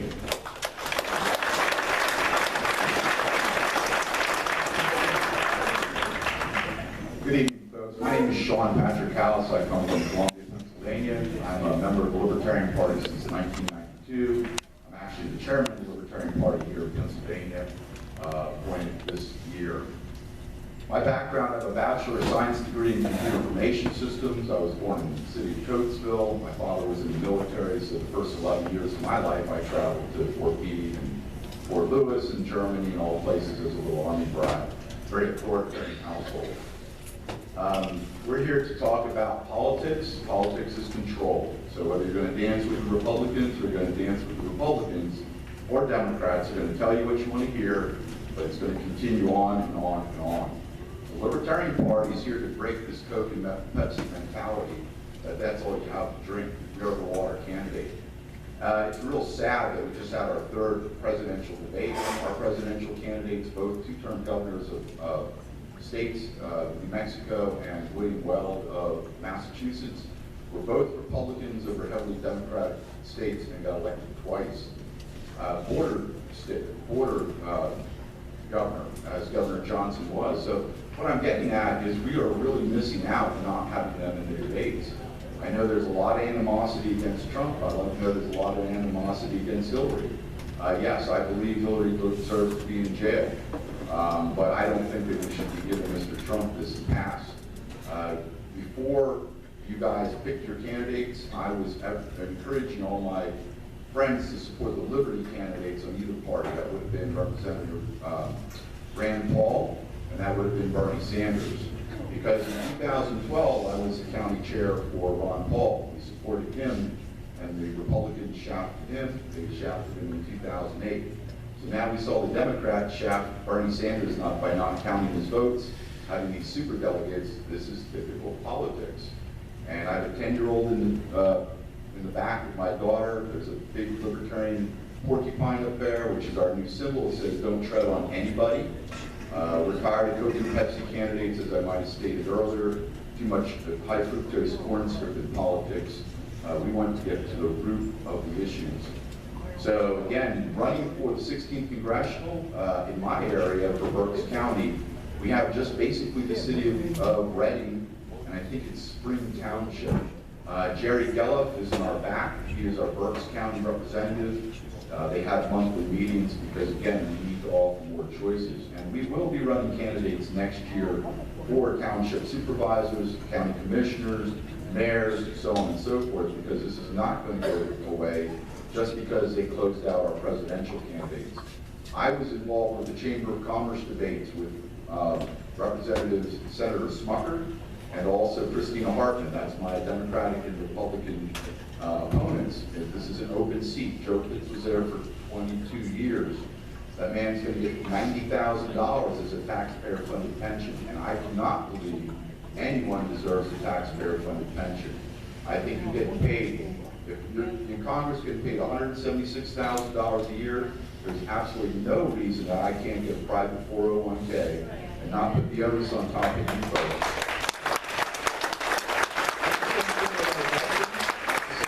Our teachers, I mean, we have to start fresh. Anyone that's going to get elected to office has to come to this conclusion that they cannot get a taxpayer from the taxpayer, a pension from the taxpayer. We've got to start fresh. I'm not scaring all the other teachers and everybody else that have pensions.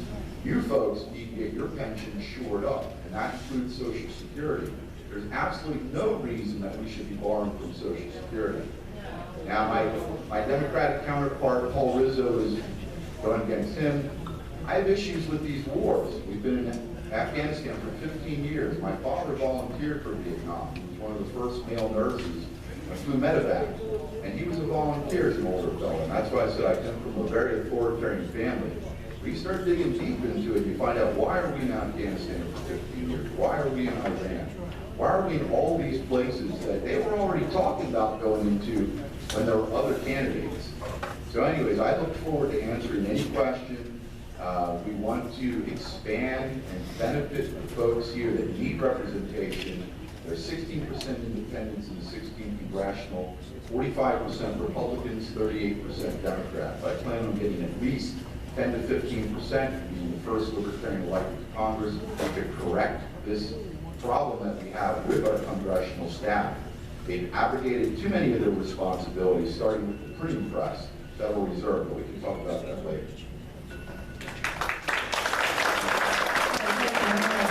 We're now going to have some Q&A time, and Q&A ready to fire off there.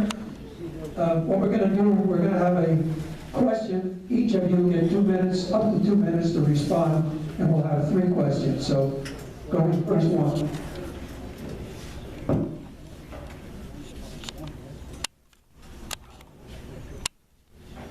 It's not disputable that we are losing jobs to foreign countries. Government controls, EPA mandates, non-competitive tax structure, and robotics all play a part. However, the trade deal with NAFTA, GATT, and TAP are arguably not in the best interest of the American worker. While capitalism embraces free trade, what is your position on the trade agreements? You hit on some of these. I'm involved with the Hemp Industries Association. Everything Judy talked to you about, I introduced the Senator Reformer in 2007. I covered that Conestoga wagon twice with hemp canvas. So I import tons of hemp seed from Canada to make our hemp pretzels or hemp foods. And my goal is to contract with our Pennsylvania farmers. I detest NAFTA. For me to ship up pretzels to Canada is crazy. It's cheaper to ship them to California 3,000 miles. So it doesn't benefit this small business. I am certainly in favor of fair trade, honest trade. I'm against monopolies, just like I'm against big government in that sense. A lot of this stuff with the TPP apparently is backroom deals.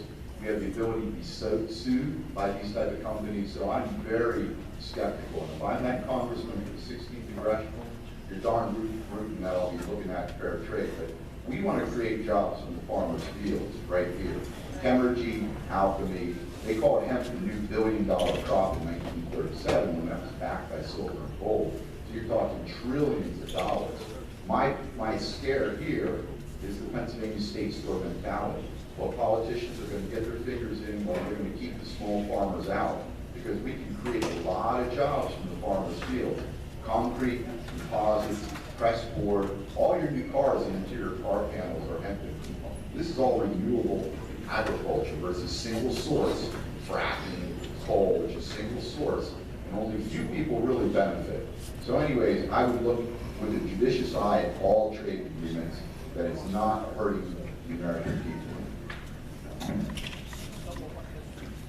So the lie that you're going to hear is, and it keeps getting brought up, that we're only 5% of the world's consumers. It's a lie. We're 5% of the world's population. We consume 27% of the world's products. Next is, thanks to our idiocy, is China at 8%. Japan's at 7%. Germany's at 5%. And Great Britain's at 4%. So you look at us and our other 3 allies, and we're about 43% of the world's consumers. We have the power to name the rules and to make sure they benefit us. In flipping away, the more we allow China to prosper and become a military might. And then the lies about the WTO, if you remember, this is 15 years ago now, was that getting China with more products and somewhat of a middle class, it's going to make China more of a democracy. It's been the exact opposite. The police state is worse than it's ever been, and it's stronger than it's ever been. The lie about Mexico was that Mexico would prosper and have a middle class, and then we would do well. That was a lie also. 20 years later, you've got people working there for $8 an hour, drugs are flying over the border, and Mexico's in chaos. So they have been lies to us with both of those, and then the Trans-Pacific Partnership, President Obama is stabbing Democrats in this country in the back, because it's not what he campaigned on as a senator, and it's not what he talked about when he was a candidate. I'm an independent Democrat, otherwise I couldn't have said what I just said. I'm going to look to serve one term in the 115th Congress, because Congress is evenly divided on this. Fast-track legislation passed by one vote. You elect a few more people like me that are for us and for fair trade. We have a president that supports fair trade. It's going to flip in the next Congress, and we're going to have manufacturing jobs come back. It's very simple to do, and the momentum is on our side. Thank you. We will now have a second question from our questioner. U.S. Congress, we have 4 incumbents representing Berks, all no shows. For the first 4 years, one party has controlled the House and Senate. While the economy is at a near standstill, the federal budget keeps climbing. Would you come into the voting against any budget that increases spending above the previous year, except in time of a declaration of war? In August, the Congressional Budget Office put out a report. This is the Congressional Budget Office. Most Republicans and Democrats think that they're pretty nonpartisan and accurate. And what they said was that if federal spending overall increases at 2% a year, and there is no increase in taxation, then in 8 years the debt will be eliminated. So, well, but the clowns in Washington can't even do that. I mean, they couldn't even keep it to 2%. It would be the easiest thing to be able to accomplish, right? I mean, any of us could sit down at the budget, take a look at it, cut out a lot of the garbage that's there, make sure defense spending is only for national security, not for a congressman to get another kickback or something. So I think it's very easy to do. The other thing that I would look to do is to make sure, and I don't know if there's a question on immigration next, is there? Okay, there's not. But there are other ways that we can very easily balance the budget. And again, the Congressional Budget Office gave a very, very simple path that we can disagree on. But what I'm saying is it's within reach for reasonable people to balance that budget. And after that other than a national emergency, right, we would have to always have a balanced budget.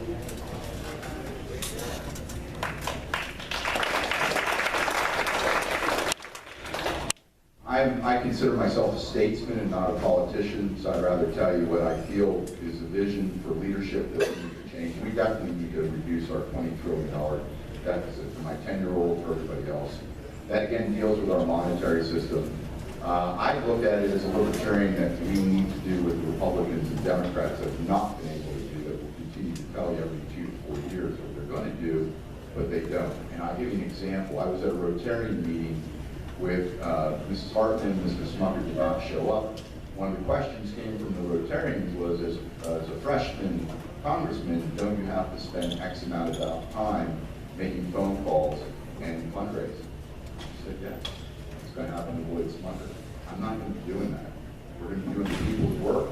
We're going to be exposing what's going on at the federal level so folks are aware of what's doing and what needs to be changed, whether it's going to be enacting a grace commission that was told to us a long time ago, or as our representative is also saying to the congressional district. We can look at what the Pentagon was recommending for reducing expenditure there.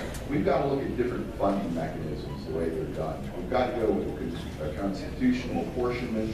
We've got to abolish the IRS, and then for abolishing the Drug Enforcement Agency, they have no use of purpose. Same with the TSA. That type of reduction in these budgets, and these folks need to be able to show us budgets just like you or I would if we got asked by the IRS to come clean, they need to show us the same thing. And our taxes need to be apportioned, but we need to get rid of our income tax. Direct taxes on individuals are unconstitutional. There's so much that we need to do. I tell you, but we need real change. So I'm looking forward to working on that budget. I've got one final question for you gentlemen, and it's almost a softball question, but we'll see what you have to say. Affordable Care Act, Obamacare. Do you believe it should be replaced, modified, or essentially remain unchanged? All right, I looked at the Affordable Care Act initially, and I might have mentioned this when I was here before, as a public utility model for healthcare, where the government sets the parameters and then the private sector actually implements the service.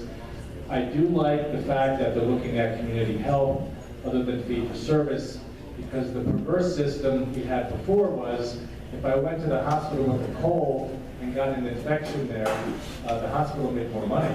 Or if I went to the hospital and with a broken leg and got a blood clot, the hospital made more money. So there was this really perverse system of the sicker you got in the hospital, the better they did, and you've seen how well hospitals are doing around here. At least in Lehigh Valley, they're booming. The premiums, the issue with the public utility model, obviously, is because people don't all think they need health care. We all need electricity, so we all tie into that system. I'm not an ideologue when it comes to health care. I am open to every single solution and idea to be able to make this work. I work at a senior center. I've been there for 20 years. And every day I see the medical miracles that happen that 20 years ago somebody would have been dead. But medical miracles from everything from a hip replacement to open heart surgery when you're 80 and you live another 15 to 20 years. And it's fabulous. But it costs money. It doesn't cost money to be dead, or very little, for the healthcare system. So we had these medical breakthroughs that are allowing us to live better and live longer. And then we have this system where it was tied into employment. So I am open to any idea that anybody has on both sides of the aisle to try to fix this. The Affordable Care Act at this point is not affordable. And the other thing that's dishonest is saying that you have insurance doesn't mean anything if you can't pay the damn premium and the deductibles. So when I see these statistics with all these new people have insurance, that doesn't mean anything to me. And I know what the deductibles are, $6,000. But on the other hand, you cannot have a system where if I get sick, I can lose my house. So I'm open. I don't think it has all been solved by this, and I really want to look at all sides to figure it out. Thank you. So today's my birthday. I'm 53. I'm married for 10 years. I got a 10-year-old daughter. Everything out on our birthdays, that's how much we care. Anyways, but I don't think anybody deserves to be penalized for not having health insurance. And that's certainly something that I've been advocating on my website and anybody I talk to. I deal directly with my doctors, and I believe we need a lot of competition to drive down prices. Competition has not been in there. I use an example down at Lancaster General where I had to I had my own issues, go get my blood work done.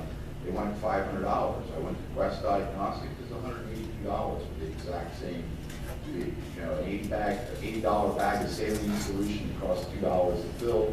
We've got to look at different ways of doing that. That also needs to open up our things of choices. You may want to go because you have cancer to comparison therapy, which you should. First wife had cancer that was a real eye-opener for me to stop drinking sodas, stop eating processed foods, things that we as typical Americans kind of like, well, insurance will pay for it, I can do whatever I want. That's part of being responsible, part of being an American citizen. But it shouldn't be denying you the absolute right to self-medicate, how you choose. And as a congressman, I should be keeping the federal government out of the way between you and your health care position, whether it's a homeopathic care, or whatever type of doctor that you think is serving you and your family best. That's between you, him, and her. I'm certainly a big proponent of health savings accounts. I think we could certainly help all our veterans by just giving them that type of money. We could probably help a lot of people by giving them money directly so they can deal directly with their doctors. Because when I deal directly with my doctor, I always get a better deal. I know what's going on. I'm not taking things for granted.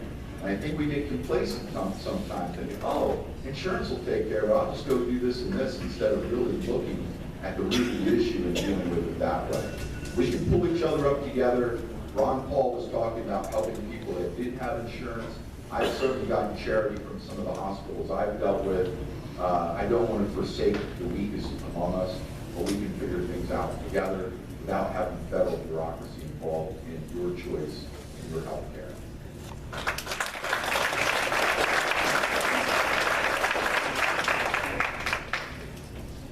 Well, gentlemen, I certainly appreciate all your insight and your information, and because I have a couple of minutes, I got an impromptu question came to me that I'm going to throw out here.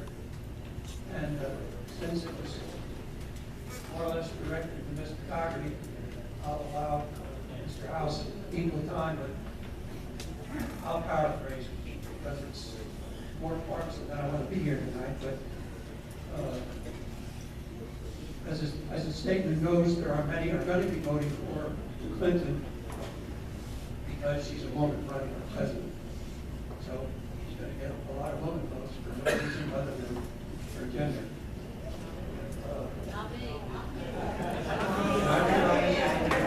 I'm not here to promote Clinton.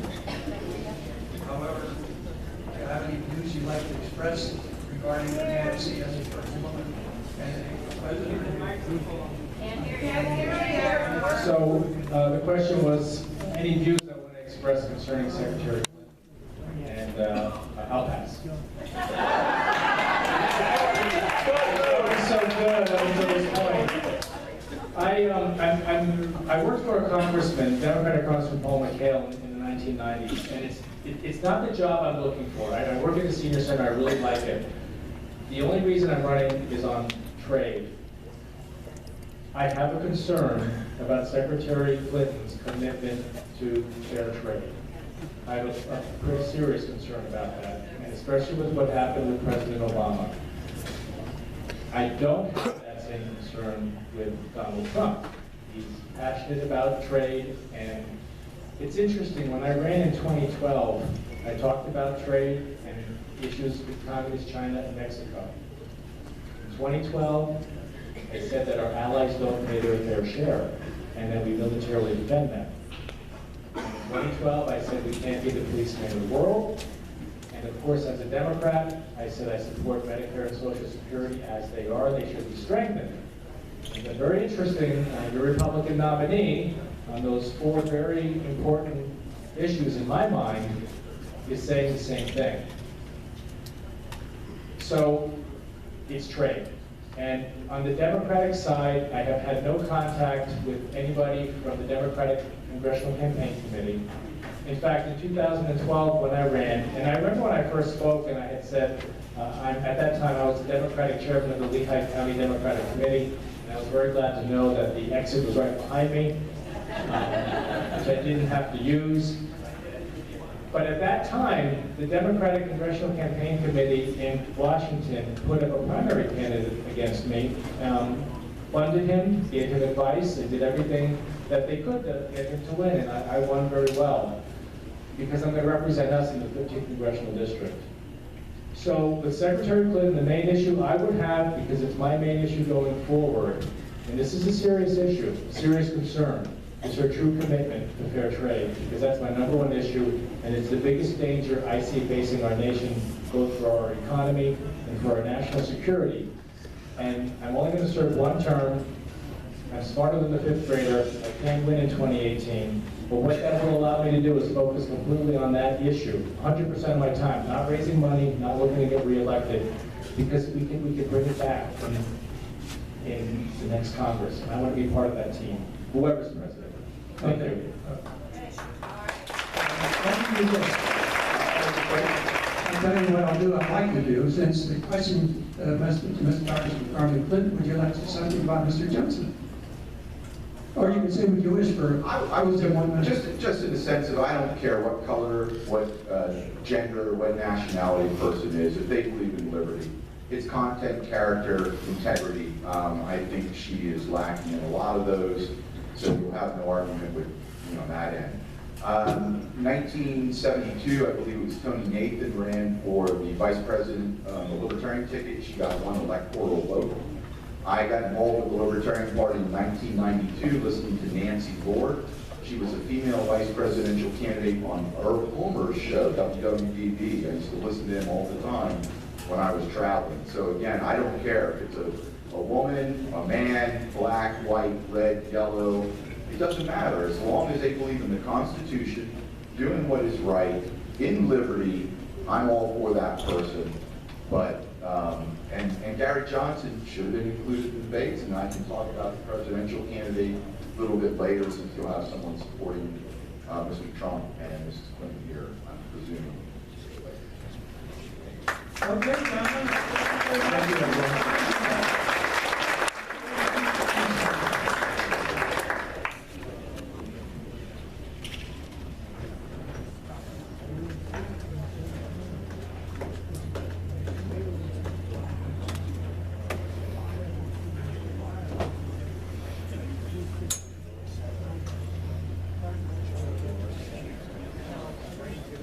Okay, we have a couple more things to get through here yet before we call it an evening, and one of this, we had somebody that was going to be the surrogate for Mr. Toomey. Is that not the case? Unfortunately, it's me, Rod. Okay.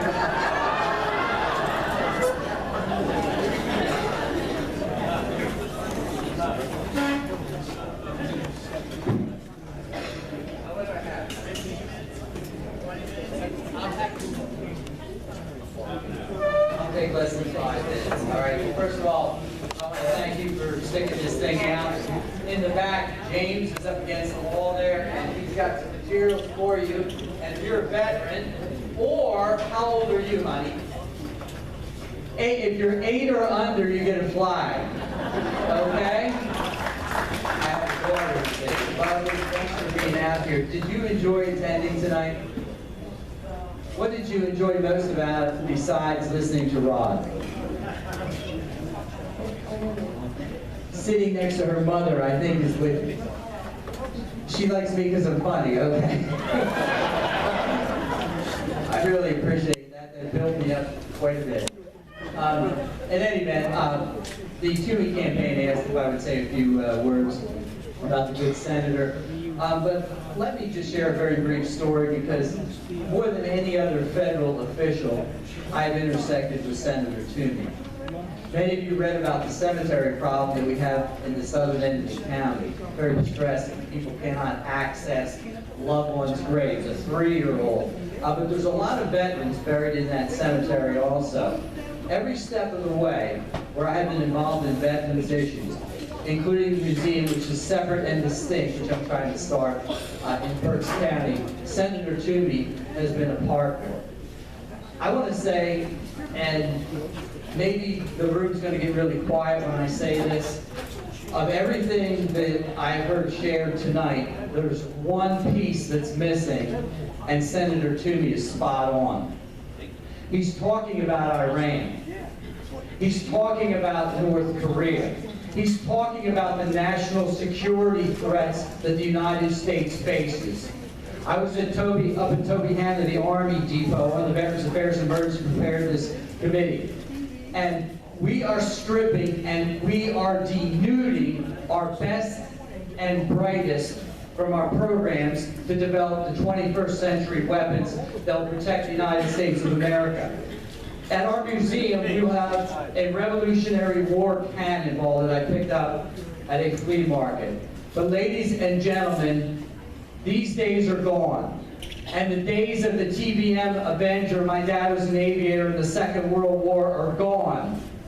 When that torpedo was moving at 38 miles an hour toward the Japanese fleet, and that was sufficient. The Iranians have procured technology, and they've demonstrated that they can send torpedoes out at our ships at several hundred miles an hour. Whatever problems we've discussed tonight regarding corruption, and they ought to have been discussed, whatever we have discussed regarding the economy or Obamacare, and the good senators opposed there, If we don't put national security on the top shelf, we're in serious trouble and we might not be having meetings any longer. And don't think that multiplied enemies out there, whether it be the North Koreans or the Russians or the Chinese, whoever the belligerent happens to be, don't think for a moment that they don't want to bury us, because that's their intention. And you cannot have a profligate welfare state and a robust defense. You may choose one, but you're not going to get the other. And what we've had over the last 8 years and this season in governance is we had profligate spending on entitlement programs that not only debilitate the character of Americans, they denude us from defending ourselves properly in this great country and in this Commonwealth. And if it doesn't soon end, and if it doesn't soon diminish, we're going to be having a totally different conversation in this room. And my good friend Senator Toomey understands what it is to have a robust defense, to stand behind the men and women that are defending the United States of America. And if I get a little bit passionate about this issue, guess what? When my dad was in the machine gun terror of a Grumman Avenger during the Second World War in the South Pacific, he demonstrated his love for the United States of America, like many of your forefathers did. And the least we can do is properly take care of them medically when they come back here. You know, God bless America that we have men and women that are willing to sacrifice their limbs, their time, their energy, their treasure, and indeed their very lives. If there's one thing my good friend Senator Toomey gets, is he understands the importance of defending the homeland. We think of the Japanese attack on Pearl Harbor as I close. Don't be surprised with 9/11s, tragic. Don't be surprised at sneak attacks. As a matter of fact, as I finish, Port Arthur in 1904 and 1905 should have been a good lesson. I want you to listen real carefully as I finish. The Japanese launched a sneak attack against the Russian port at Port Arthur. The lead vessel in that attack was the Mikasa. When the Akagi aircraft carrier launched planes led by Mitsuo Fukaida of Tora, they left off of an aircraft carrier that had the battle flag of the Mikasa from the Port Arthur sneak attack the Japanese instituted against the Russians in that war of 1904-1905. You're sadly mistaken if you don't think it could happen again. We need Senator Toomey in the Senate to try to prevent that from happening again. God bless you. Have a great night.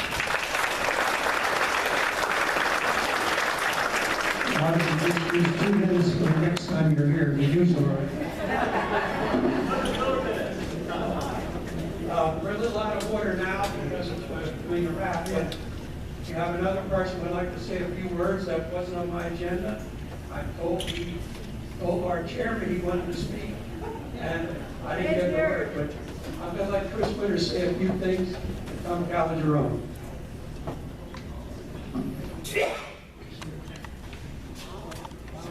Good evening, everybody. Thank you, Rob, for letting me speak. Representative Calogero is not here. Unfortunately, he has been fighting for fights until last week.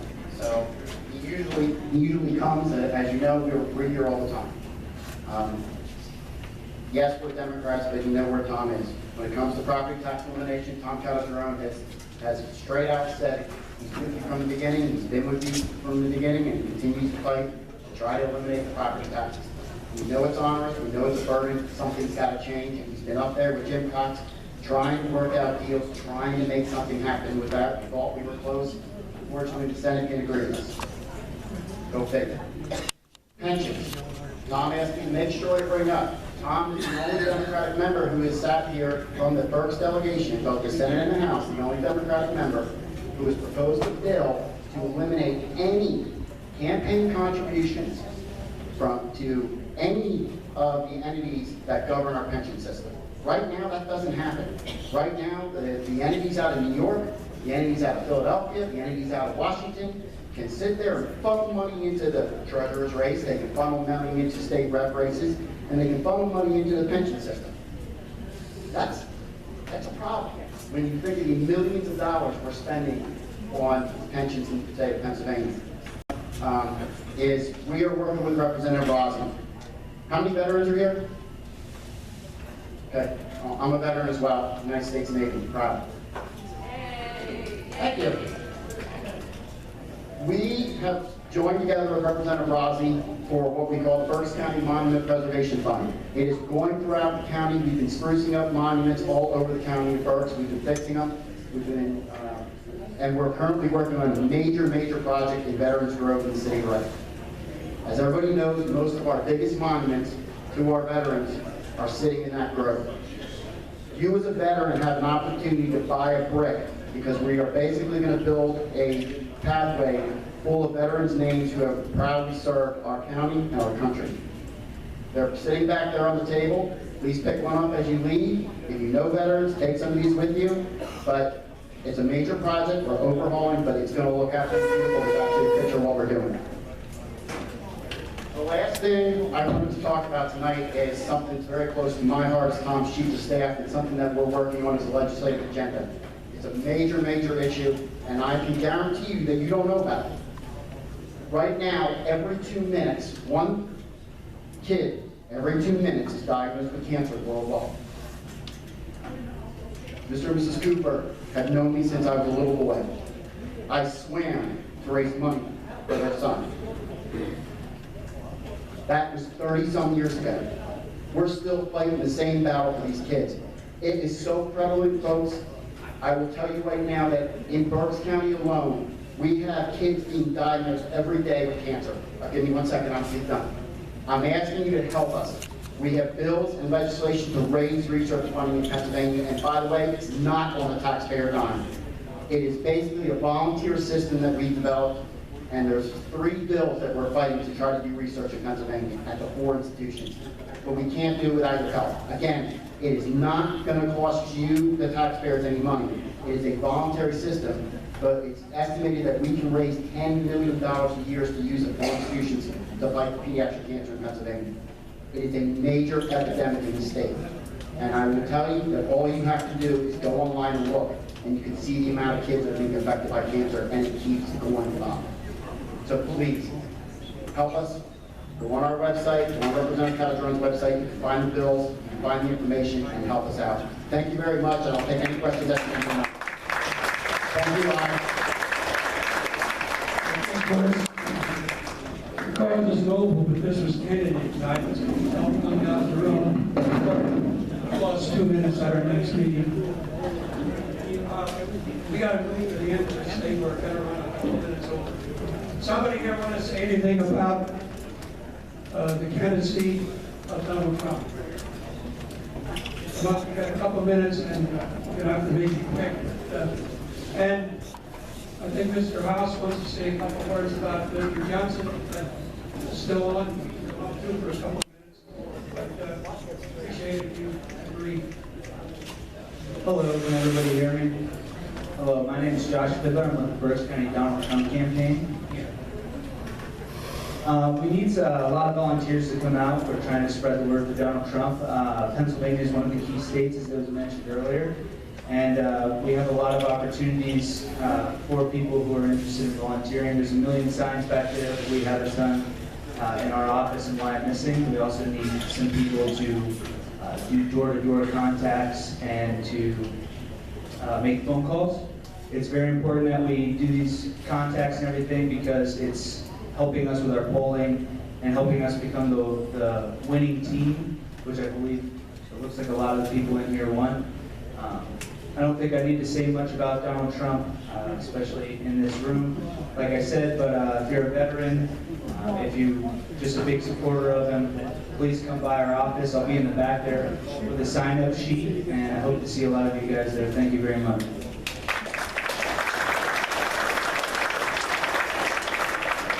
Mr. House will now say a few words on behalf of Mr. Johnson.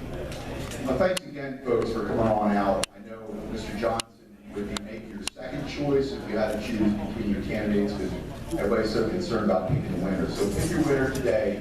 We'll make it through November 8th. I made it through Obama, Clinton, Bush, et cetera, et cetera. We'll make it through whoever is our commander-in-chief. I'd like to be that congressional candidate to be able to oppose him or her and make sure it's done on the local level. But Gary Johnson, as I mentioned earlier, is a two-term governor from New Mexico. William Weld is a two-term governor from Massachusetts. It's a sin that they were not included in this debate because it really left a lot of people out. We could have really got to the root of the issue. But if you don't have it in your heart because too many people, Trump has offended you in some way, you're looking, you're on the fence, vote for Gary Johnson. The reason is the Libertarian Party wants to become a major political party. We can do that through voter total. Even if you're going to vote for Trump and you're down in Berks County, split your vote and vote for me, another conservative, or other folks on the down party line. We do have treasurer candidates, we do have senator candidates, auditor general candidates, good people. You'll have no issue with them. They have no hidden agenda. They are statesmen like Gary Johnson is. And again, it's just sad because after getting on the ballot, we spent like $62,000, the National Libertarian Party did, just to get on the ballot. And untold countless hours from volunteers. And it just, for our republic, for our democracy, we need more than just Coke and Pepsi. As I mentioned before, my 10-year-old knows there's more than McDonald's and Burger King, and we detest both of those.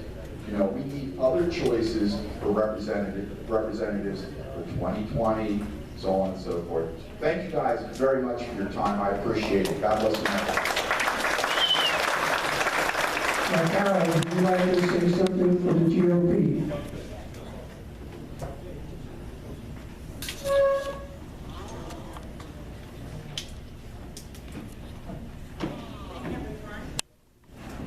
Good evening, everyone. Well, we have our chair of the Berks County Republican Committee Fall Dinner that's coming up on October 27th. And this is Joan London, and she's going to tell you a little bit more about our upcoming dinner. Also, for those individuals that decide to pay for their tickets tonight, we have some t-shirts, Trump t-shirts, that we'll be giving you when you register for the dinner. Hey, thank you. Good to be here. Badge of honor? Proud deplorable. And if you want to be among other proud deplorables, next Thursday night at Stokesay Castle, we're having our annual Fall County Republican Dinner. This is going to be a wonderful opportunity for fellowship and good conversation. And reservations, although you see on the invitation that reservations are being taken until the 20th, which is tonight, we have extended that deadline.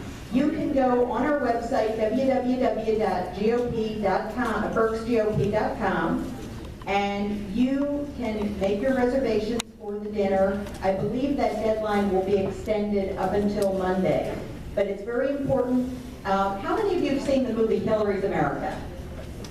Okay, good. A lot of you have. Dinesh D'Souza's wonderful movie, made by a man who really has been a political prisoner of Obama, has known that experience firsthand. And Hillary's America, there is a conservative professor from Vanderbilt featured by the name of Dr. Carol Swain. She's a political science and law professor at Vanderbilt. She is going to be our keynote speaker. She will talk about the history of the Democratic Party. And the history of the Democratic Party is not the party of civil rights. It's just the opposite, in fact. It's going to be a wonderful evening. Stokesay Castle, tickets, general admission, $75. We hope that you will join us. Carol, why don't you say a few more words about the dinner? Please be brief. These folks are over the time and they're going to run out on us. I'll be very brief. We're sitting at the back table. We would love you to come back and ask any questions about the dinner. And we would love you to come out and join us on October 27th. We also want to thank you for all your support and supporting our Republican candidates.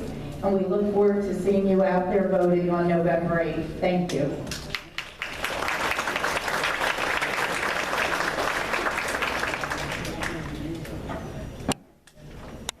Okay, we're going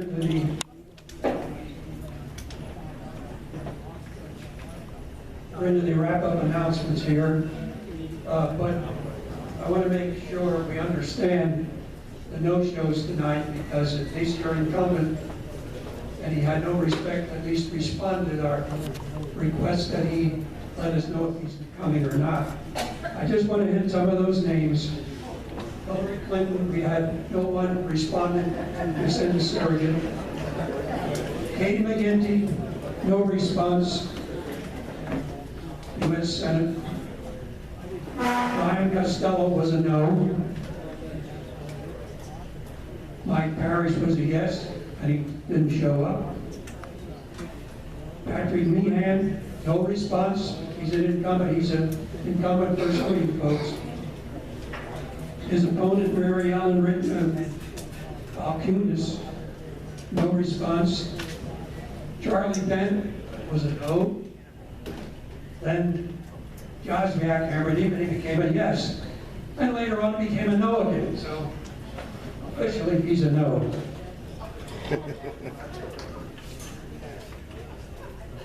Lloyd Smucker, he was a no, and he asked if I'd read a statement. I said, send it in. He never sent it. Christina Hartman, his opponent, Democrat, no response. Ed Haggerty, independent, no response. So that's the gang that didn't show. Announcement for next month's meeting. I want to say that, first of all, just for the information purposes. I have a feeling there's flyers back there, but the Clinton Chronicles are on YouTube, and if you Google on the YouTube for the Clinton Chronicles and Bill Ryle. Is Bill Ryle back there yet? Bill Ryle is sitting at the table. If you want more information how to log on, see him. But there's a series of Clinton Chronicles on YouTube that are worth watching. What else do I have here? Final announcements. All in.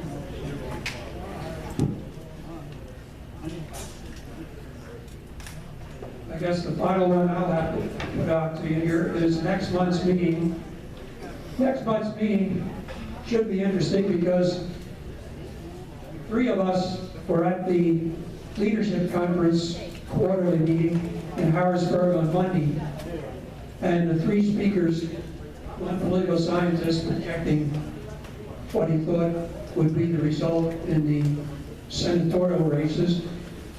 Bethany Mumford's focused on the race for with Toomey, and she will come next month and give a report, an epilogue, if you will, of the results of the election. I don't know if it's going to be an upper or a downer, depending on who wins the election, but she should have an interesting observation. She is with the American Prosperity. David Ballinger will be here. We'll give an update on where we are with the property tax bill. Dinah Reimer will speak on trying to coordinate and more or less get the Tea Party type movement back in harmony again. We more or less go in our separate ways.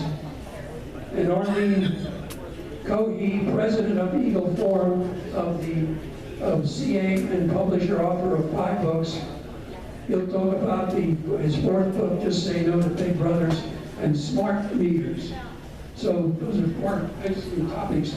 I'll have to cram in for 2 hours again next month. My part of this show is over, so Jim, back to you. All right, thank you, Rod. I'd just like to say we heard a list of all those who didn't come. I'd like to give a round of applause to all those candidates who did come out tonight. Thank you very much. And then the Frank Dora came up to me with a deal. When Donald Trump wins the election, Sam is going to cook for everybody in this room, and we're having a party. So thank you, Sam.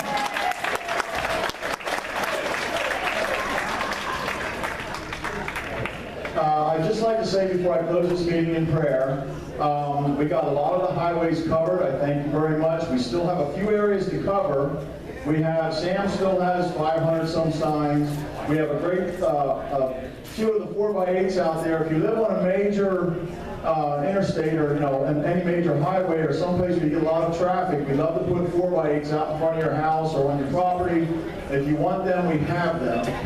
But we want to get, there's not too many Hillary Clinton signs out there, but there's a lot of Donald Trumps. Now, Deb and I spent a few hours going Route 12, and we came back, about 2 hours later, and a whole bunch of them were already down. So they were up for maybe an hour or two before somebody took them down. But we just got to keep getting them out there. And I hear this is happening all over the county. People are getting stolen out of the yards and everything. Take signs with you. If you had one stolen out of your yard, take 5. They take the next one. And actually, Jim had a good idea. He took axle grease and put it on the tops of his signs. Who was the guy a couple of years ago, Rod? The Stump Man. Remember him? His signs were being taken. He went to Dick's Sporting Goods and he got Stump Pete. And he actually squirted all over his signs, so whenever anybody stole them, their car smelled like Stump Pete. So it's a great idea.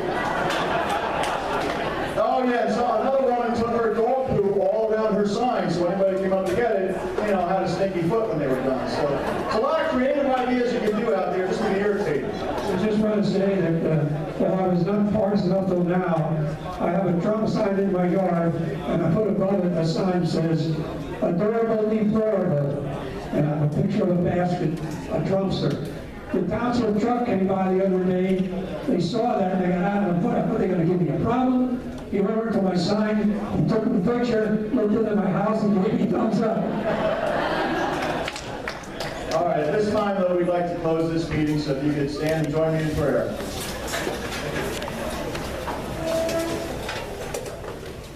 Gracious Heavenly Father, we do thank you and praise you for this opportunity to come together. And there's a lot of things going on in this country now, Father, good and bad. And we just pray, Father, that each and every one of us would seek your wisdom and your guidance and go out and vote what you tell us to do, Father. There's many problems in this country. There's many problems in the world. And they're not going to be solved overnight, Father, but we want the right person in position that can solve these problems both on local levels, state levels, federal, and around the world, Father. And it's in your hands, and we commit everything to you. And it's in Jesus' name we pray. Amen. Thank you, everyone. Are there any hot dogs left?